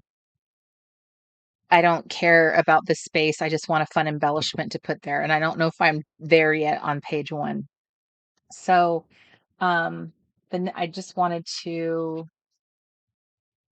so I put one of these here. So I wanted to give you an example of, let me show. So you want to be careful what in my opinion, you want to be careful about what prompts you're grabbing because these have been arranged kind of according to the season. So they start out, I can tell. Let me explain to you. So they start out here, like they start here almost like you're in October and then November. And then by the time they get towards the bottom, you're at Christmas time. So you want to be kind of careful what you're grabbing because I can tell like I was about to cut down here and I'm like, oh, that's Christmas. We're not at Christmas yet. So I want to come back up here and look at what do I got over here. So, um, I probably want to grab something favorite quotes about autumn. So something I know that's going to have a lot of answers and it's not going to be short. So favorite quotes. I mean, do that means I'm going to have to like list a lot of things. I want to be strategic about how I showcase that. That probably would be maybe something I would want to put on its own page. Maybe that would be an opportunity to either use an art journaling page and have them all on one page, like one of these pages, have them like all written out. Or I would want to use like one of these pages, maybe not this one, but maybe a bigger, like a junk journal kind of page that showcases them. Um, or something else more creative, like a pocket page with lots of pockets, and then each pocket is a different quote. So that this one right here might be an opportunity for, some creativity. So, I'm trying to think of something to put here that I try to think about um, how much space I have and what I would do there. Obviously, I can't know what each person would answer and what things mean to each person. So all I can do is format the page to be a bare minimum space for each prompt. So if you find yourself needing more room, there's different ways to do that. So you could just take all the space you need on half of the sheet and like perhaps use like a single pattern paper and have it come all the way down here and do all of your listing on it. So like take up an entire half, or you could take up the whole half down here. So if you have a lot of answers, that's one way to do it. And then you can accommodate losing that extra space by adding in some other types of papers from your stash, because I'm sure a lot of us have extra papers in there. So I want to add a um, a prompt here. There's different ways to do this. So you could lay it right on the page and be done, or you could add another fun way of embellishing it by using scraps of paper. behind it. So like putting it against like a mount, like mounting it to something and then adding it. Look what I found when I went through. I think I found these online last year. Oh, I love, love, love the peanuts so much. So, um,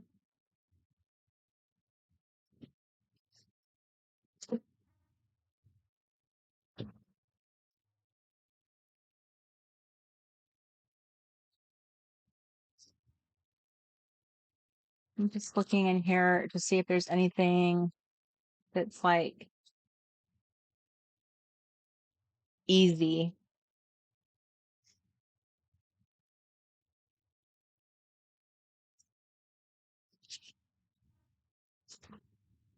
An easy peasy piece of scrap, but I don't see anything in there.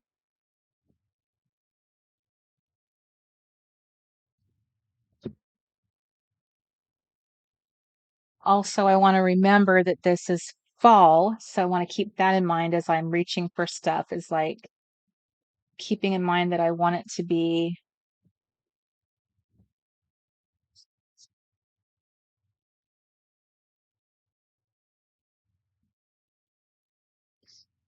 I like how that is. Okay, so what I'm going to do is I'm going to trim this down. Hi, Julie. It's so good to see your little face. I was wondering if I would see you at some point. I hope you're doing good.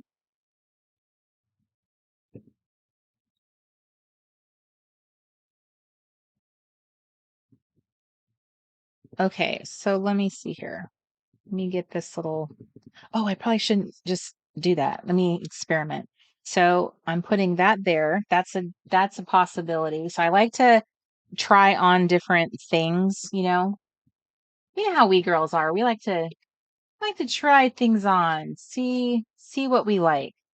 I want to keep my fall vibes going. But at the same time, I'm also such a creature of habit and I can't help that certain patterns and stuff. I just love what I love and I can't help if that's just what I like. And if it doesn't look like fall, it doesn't look like fall. So that's something I like. Maybe I'll put that up here. I love things being like kind of aligned to like one side versus like in the middle. Sometimes the middle's nice. It depends. Yeah, I don't hate the middle. Today I don't hate the middle. Sometimes I do. Okay, so I'm looking in here, seeing if there's anything in here that is just calling out to me. It feels like it feels like it's more fall. I'll leave that over here. Okay. So I kind of feel a little better about that. Hi, Redonna. Hi, Mary Ellen. Hi, Sean. Good to see you.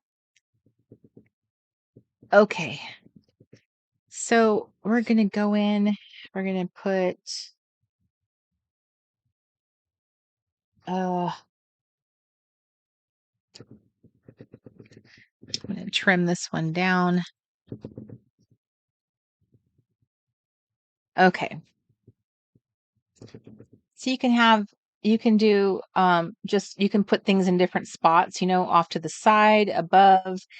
You can be very kind of patchworky and quirky. It doesn't have to be matchy.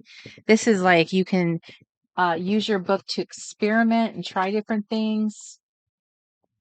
So this is list 5 cozy items you need for the season. Okay, these are needs.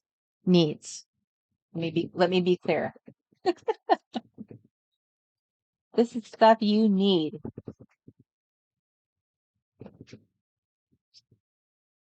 Let me see here. That's a fun little card.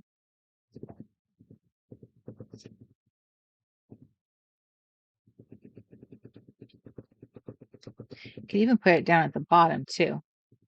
I don't hate that. having one at the bottom. I feel like it needs like an icon. Like I have that fun little squirrel, but I don't know where I don't know where he is as a sticker. Hmm. Okay, so we're gonna leave that there as if it belongs there, and we are gonna continue on our way. I don't like to mix and match cards, so everything on this page is all going to be these rounded corner cards, which I'm not a huge fan of them, but as long as they're all the same on this page, it's okay. This will be another situation where I'm going to use, uh-oh. I'm not married to where I want to place that, so I want to be very loose. Okay, in this case though, I gotta tear this out. In this case though, oh, and here's a tip. Because these are doubled up, if you've pulled off a prompt from the other pack, the other sheet, cross them off here so that you don't duplicate, and vice versa. So crafting techniques I want to learn, crafting techniques I want to learn. So cross it off here so that you don't make that mistake, because that is exactly something I would do. So this one right here is right here. And so this one, I want to use one of these, and I am going to use something that's not,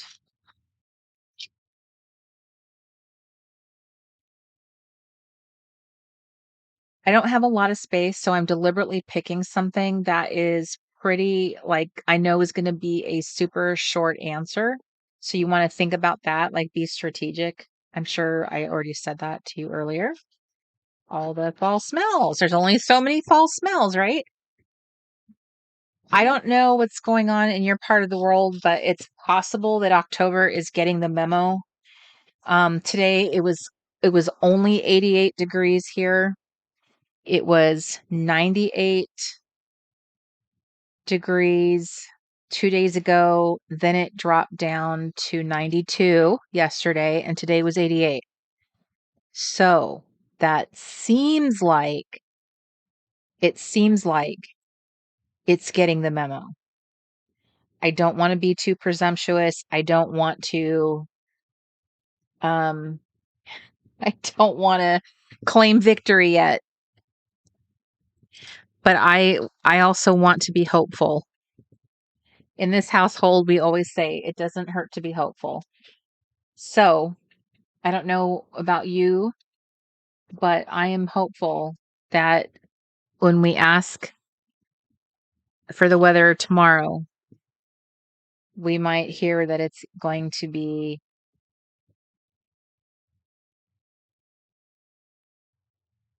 it might be better than that. What do you think? Hi, Jackie. It's good to see you. Right, Margaret? She says the round versus square corner conundrum. Yep. I I do think Project Life, being that they developed the journal cards, I guess that they get to set the precedent. But it is tricky that everybody else decided to go different ways with it, and then you're stuck with like the different styles, and then eventually, I don't know, over time, I think you just realize, like, do I love a rounded corner? I don't know. Hello, Miss Deb. Okay, so I wanted to show these to you. These are so not our style, but I am so in love. Oh my gosh. So me and Mark were having fun. We were looking at different pieces of like little clip art the other day together. Uh and made me these stickers. They're little pumpkins having pumpkin latte. Is that weird? Is it weird that pumpkins are having pumpkin latte? Is that kind of cannibalistic? I think they are so adorable and they have like little beanies on their heads, which is a trend right now. That's why you see all the little animals also with orange beanies. So it's a little trend. So don't mind this. This is I always get the prototype stickers with the wrong names on them. But he made me this little sheet and he threw in all these little animals, like there's little cows and little raccoons. So he was contemplating we were contemplating making this like a special, just a very, very special release that was like, I don't know, maybe like only available during the LNCC or something. But I absolutely love them. I think they're so sweet. So he just brought these into me because I was needing I was needing something. But there's a prompt on here that says favorite fall sips. Um I think it's been probably 5 or 6 years since I had a pumpkin spice latte, from a store, but I make my own. And because I have to make sure it's all sugar free. And I just think these are so darling. I love them so much. They're not really like what you think they are my style, but I don't even care. I love kawaii stuff. I just have such a weakness for it. I just think it's so cute. Do I think the honeys would love a kawaii pumpkin latte? I do. I do. In fact, I think what I'm going to do is her hand. I wonder if I could cut her hand. Is it too late? I wonder if I can. Oh, I can. It's kind of like how you do this in Photoshop, but I'm trying to do it with a physical sticker. I just might end up ruining my card doing it. If I can just get her, it's like part of her hand though. Can I do it? I don't know. Hmm.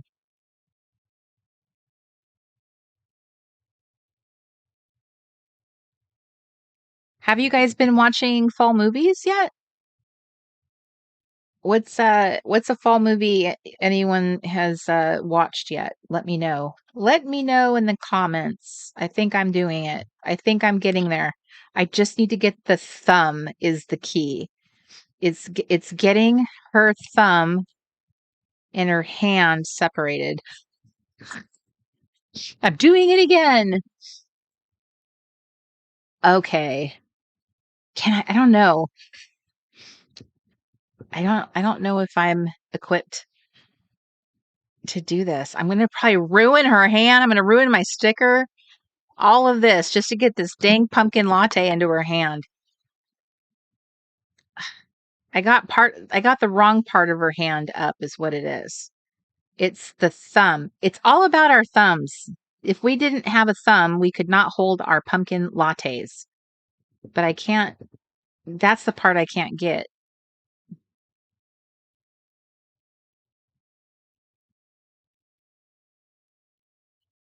Now, if I had another one of these stickers, just cut her hand and put her thumb over it.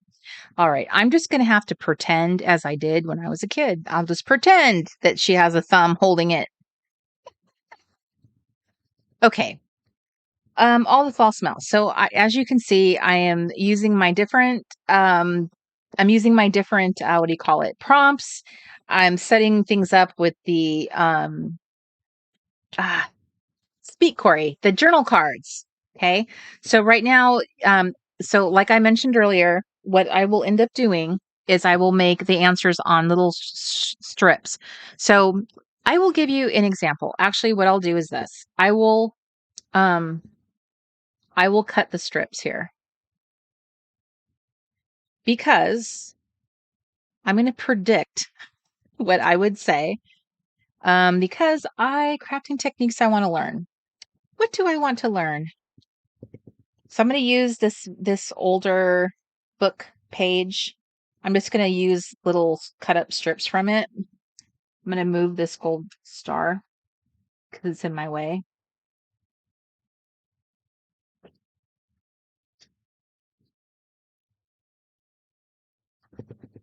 I'm going to move it back now. And then,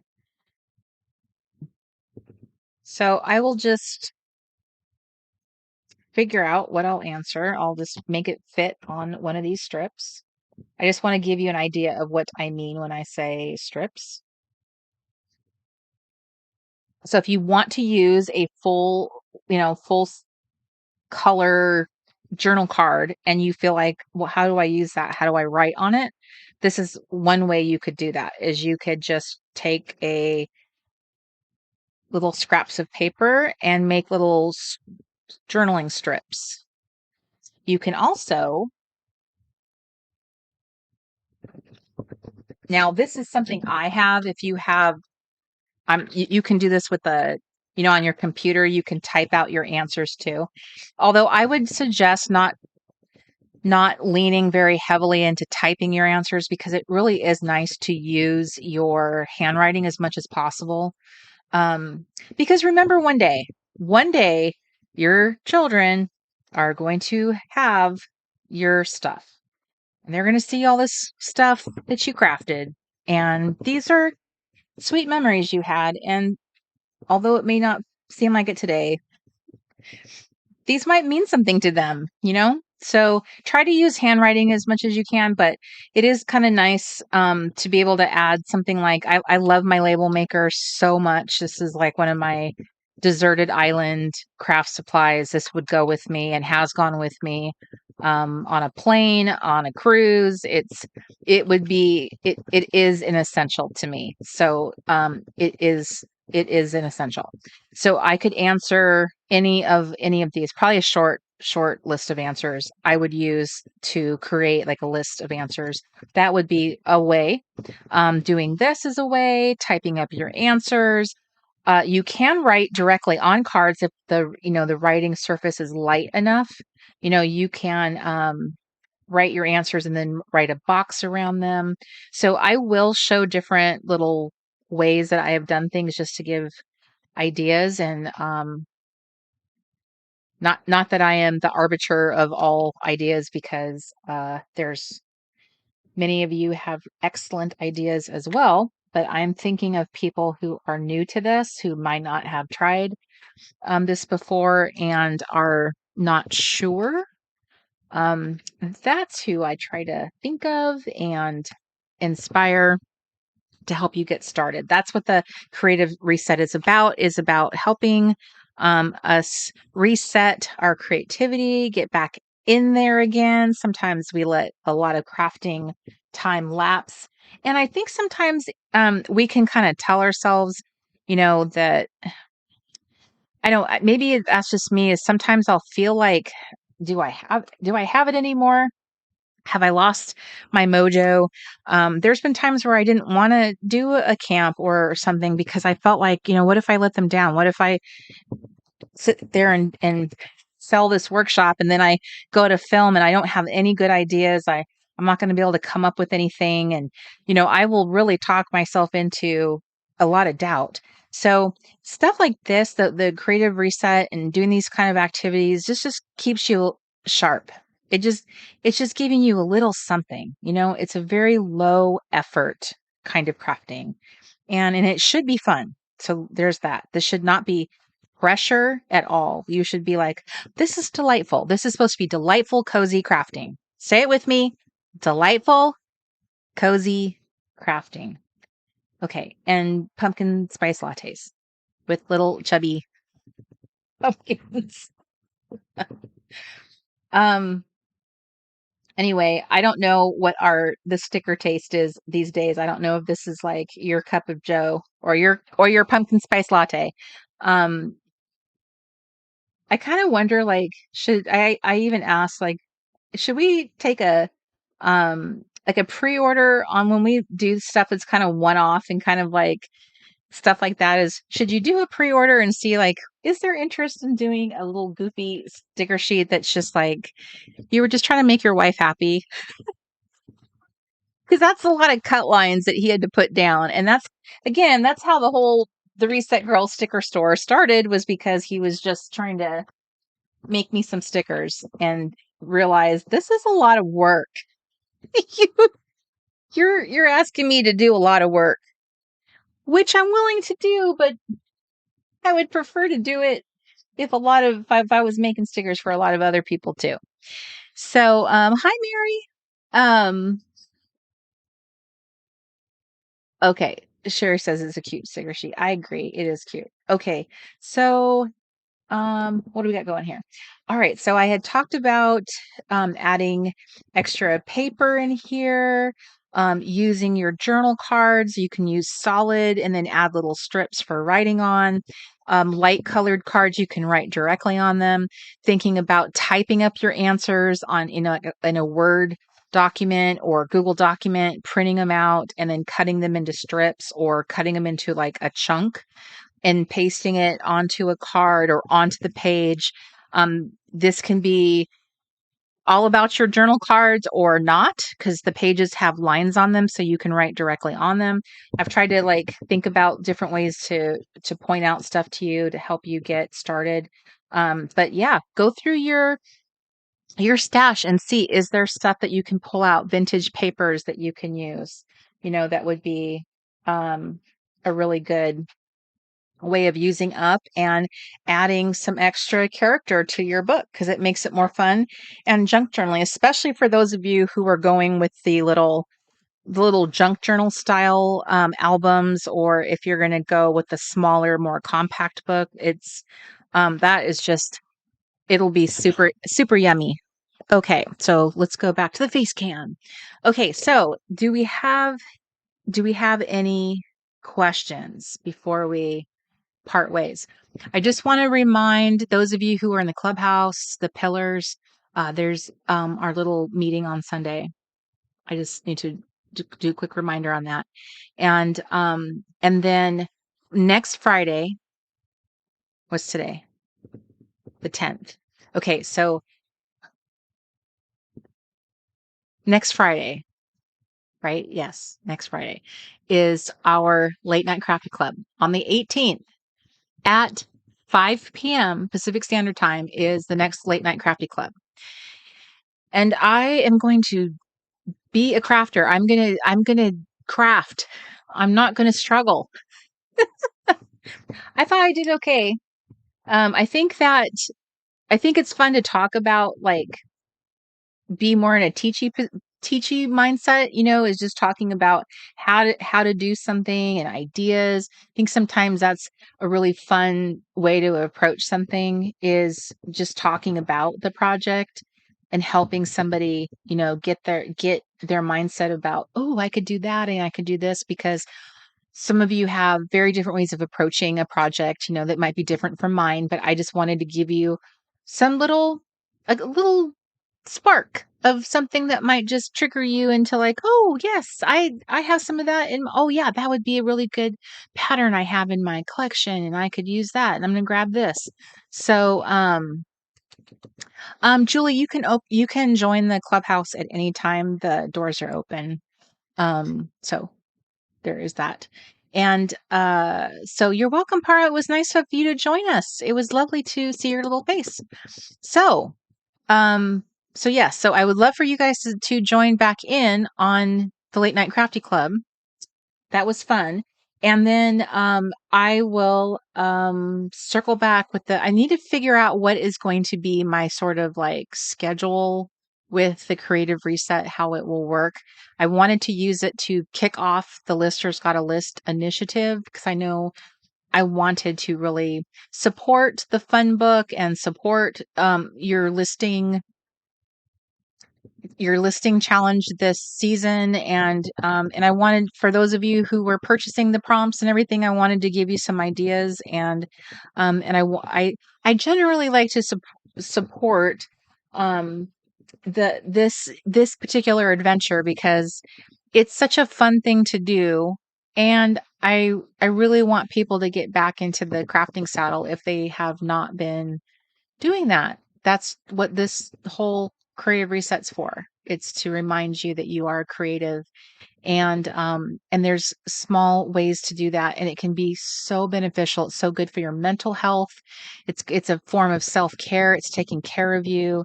It is it lowers stress, and it's a pleasant way to spend an evening or an afternoon and thinking about, you know, when you think about the ways that you would answer questions, you're journaling and you're being very introspective. And also, it is a catalyst for actually doing some of the fun things that are on the prompts, doing some of the fall activities. Even if you're an indoorsy person and you're not necessarily like, I'm not into going to pumpkin patches or doing any of that stuff, even if that's not true, there's still plenty of stuff in the prompts to be getting you thinking about making your fall winter a very cozy, very delicious little season. And I certainly want that for you. So, um, Deborah asked, will there be a fall event or workshop? That is my hope. That is my hope. I'm, I have different things going on right now behind the scenes. So that is my hope. I'm hoping to have a fall retreat. Now I have gone in two different directions with this. I have thought about making it Lister's Got a List. I thought about making it be this other little cozy theme that I have. So I am bouncing back and forth between different ideas and how I would launch it, because I currently do not have our setup done yet. The permanent workshop, the adorable, I can't wait till it's all finished and you guys get to experience. It's not just workshops, there'll be experiences, all of that will be done one day.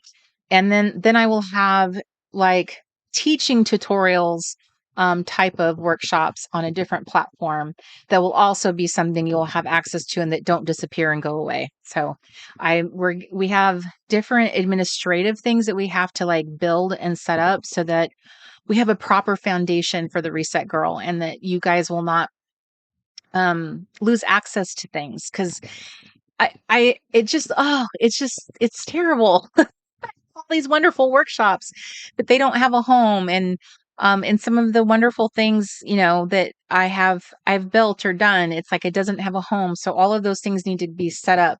And so that's what I'm thinking about, is like I would love to do something this fall, but I just need to figure out where can I park it temporarily? Where's the best place to put it before it goes to a permanent place? So that's what's going on. So I haven't lost sight of that. But I do have some fun printable projects going on. Lots of tools. And the other thing that is a very, very, very big initiative for me that I have done such a poor job with over the last 10 years is email. Email. I'm a terrible emailer. I always feel like I'm bothering you guys. Going to email you. It's terrible. I just feel like I'm bothering you. So I just have such a weird feelings about emailing, and people, that give you advice about having an email list and having, you know, they just always try. I don't know. The people I listen to, they've really been making me see it differently, and they just make you see that, like, people on your list, the people that really want to be there, they want to hear from you. And it's not about selling things. It's just about, they want to hear from you, and you can share other things. I often feel like, what can I share with you that's valuable? What can I share with you that you care about reading? You know, these are the struggles. So that is why, that's what I have. That's why I feel like I have not been a very good emailer over the years, other than giving you guys like, here's your Lister's Got a List prompts. Here's stuff in our store. Here's the new freebie. Other than that, I just haven't been very good at being like, hey girl, put your feet up. Let's talk. Let's get cozy. What you been up to? Like, here's some stuff I curated for you. You know what I mean? So I don't know. If you want to tell me in the comments of this video, um, I would love to know what kind of stuff. I was thinking about what I like. What kind of people do I like to follow? What kind of emails do I always open? The people's emails that I always open. Why do I always open their emails? Why do you open the email of people that, you always open their emails? Why? And and if I am one of those people, like, what would you like me to be saying to you? Because I don't want to be always telling you, like, we have this in the shop. We have this in the shop. I don't always want to be telling you that. I want to send you other emails. I would love to send you other emails. I just don't know what they are. I'll be very transparent. I think about all of you guys in my comments. I think about you in my chat, and I see your little names in my head, and I think, what do I have to say? How can I help you? What can I say that's of value? What is even funny? What if I curated that would be interesting? These are the things that I am challenged by. So, yeah, if you would like to give me feedback on just like, what do you like getting from people? What are the things that are interesting to you? Because I'm just curious, what do people really enjoy getting in their mailbox? And knowing that I'm kind of a hot mess. I mean, other than my I'm so sorry apology emails. I'm terrible. Oh my gosh, I'm terrible. Yeah. I do not want to be sending emails to you guys about what we have new in the store. Like, yeah, I need to, because that is literally how we pay bills. But I want there to be other things, you know. I want to connect. I just don't know. I just don't want to feel like I'm pestering, like I shouldn't be sending too much because you're going to unsubscribe if you see me too much in your. Some people say, like, you should be emailing every week. You should make sure that they don't forget about you. And I'm like, but what do I say?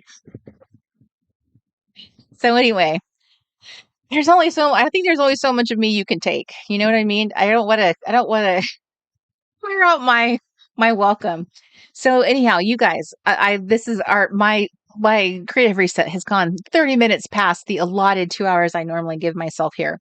So it has been an absolute pleasure to spend time with you. It was so wonderful to see some faces I haven't seen in a while. And that I just love that. It's so wonderful. Like, I never know what's going to happen every time I go live, that I got to see some little faces that I think about. When I haven't seen some of you for a while, just know I am aware of people that have shown up consistently. Like, I'm aware of you. I know your little names, and I know your super secret YouTube name, but I know your real name, or I know how long you've been in the community. Julie, I know that you're one of the very first people on Instagram that, like, I interacted with on my Reset Girl channel, So, like, I just think that it's so it's so cool that it's like a little fun surprise, what a fun blessing that is.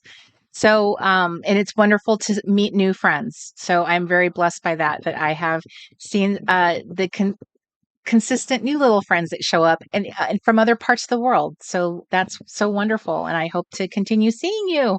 And Claire, thank you for joining us and staying up so late to be with us. So, and thank you, Julie. I love that. Yes, I have been working on my Pinterest boards. I've been zhuzhing them up, sharpening them up. Anyway, good night, Chris. Good night, Janice. That's wonderful, Julie. I'm happy for you. You've been on my heart. Definitely thinking about you. So, and Shayna, it was wonderful to see you too. It's so wonderful to see the two of you. I haven't seen you guys in so long, and here you are. Um, so, I will hopefully see a lot of you on Friday the 18th for our late night crafty club. So excited. Bring your Lister's Got a List or whatever fun little crafting project you want to work on. And I will see you there at 5 o'clock Pacific Standard Time for some crafting. Get into your jammies, get something to sip. Pretty confident that it's going to be possibly feel like fall. It might officially feel that way. So we'll be ready. Oh, thank you, Miss Totes and Stones. I love that. Thank you. Um, well, I'll have to work on having more good stuff to say. I would like to be in a position where I'm not feeling like I'm apologizing to you girls all the time. I need to know what to do about myself. I honestly feel like I needed to start a new I was going to start an actual YouTube series called Confessions of a Mediocre Planner Girl. Seriously, I seriously was going to call it that because of all of the crazy bad ways that I have a planner. I have many planners. I have a digital calendar. I have systems in place, and yet I managed to thwart them all.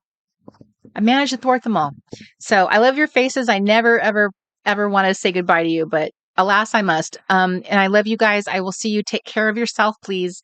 And I will see you guys very, very soon. I love you. Mwah. Bye, everybody. Bye. Bye. Bye. Bye. Bye. Bye.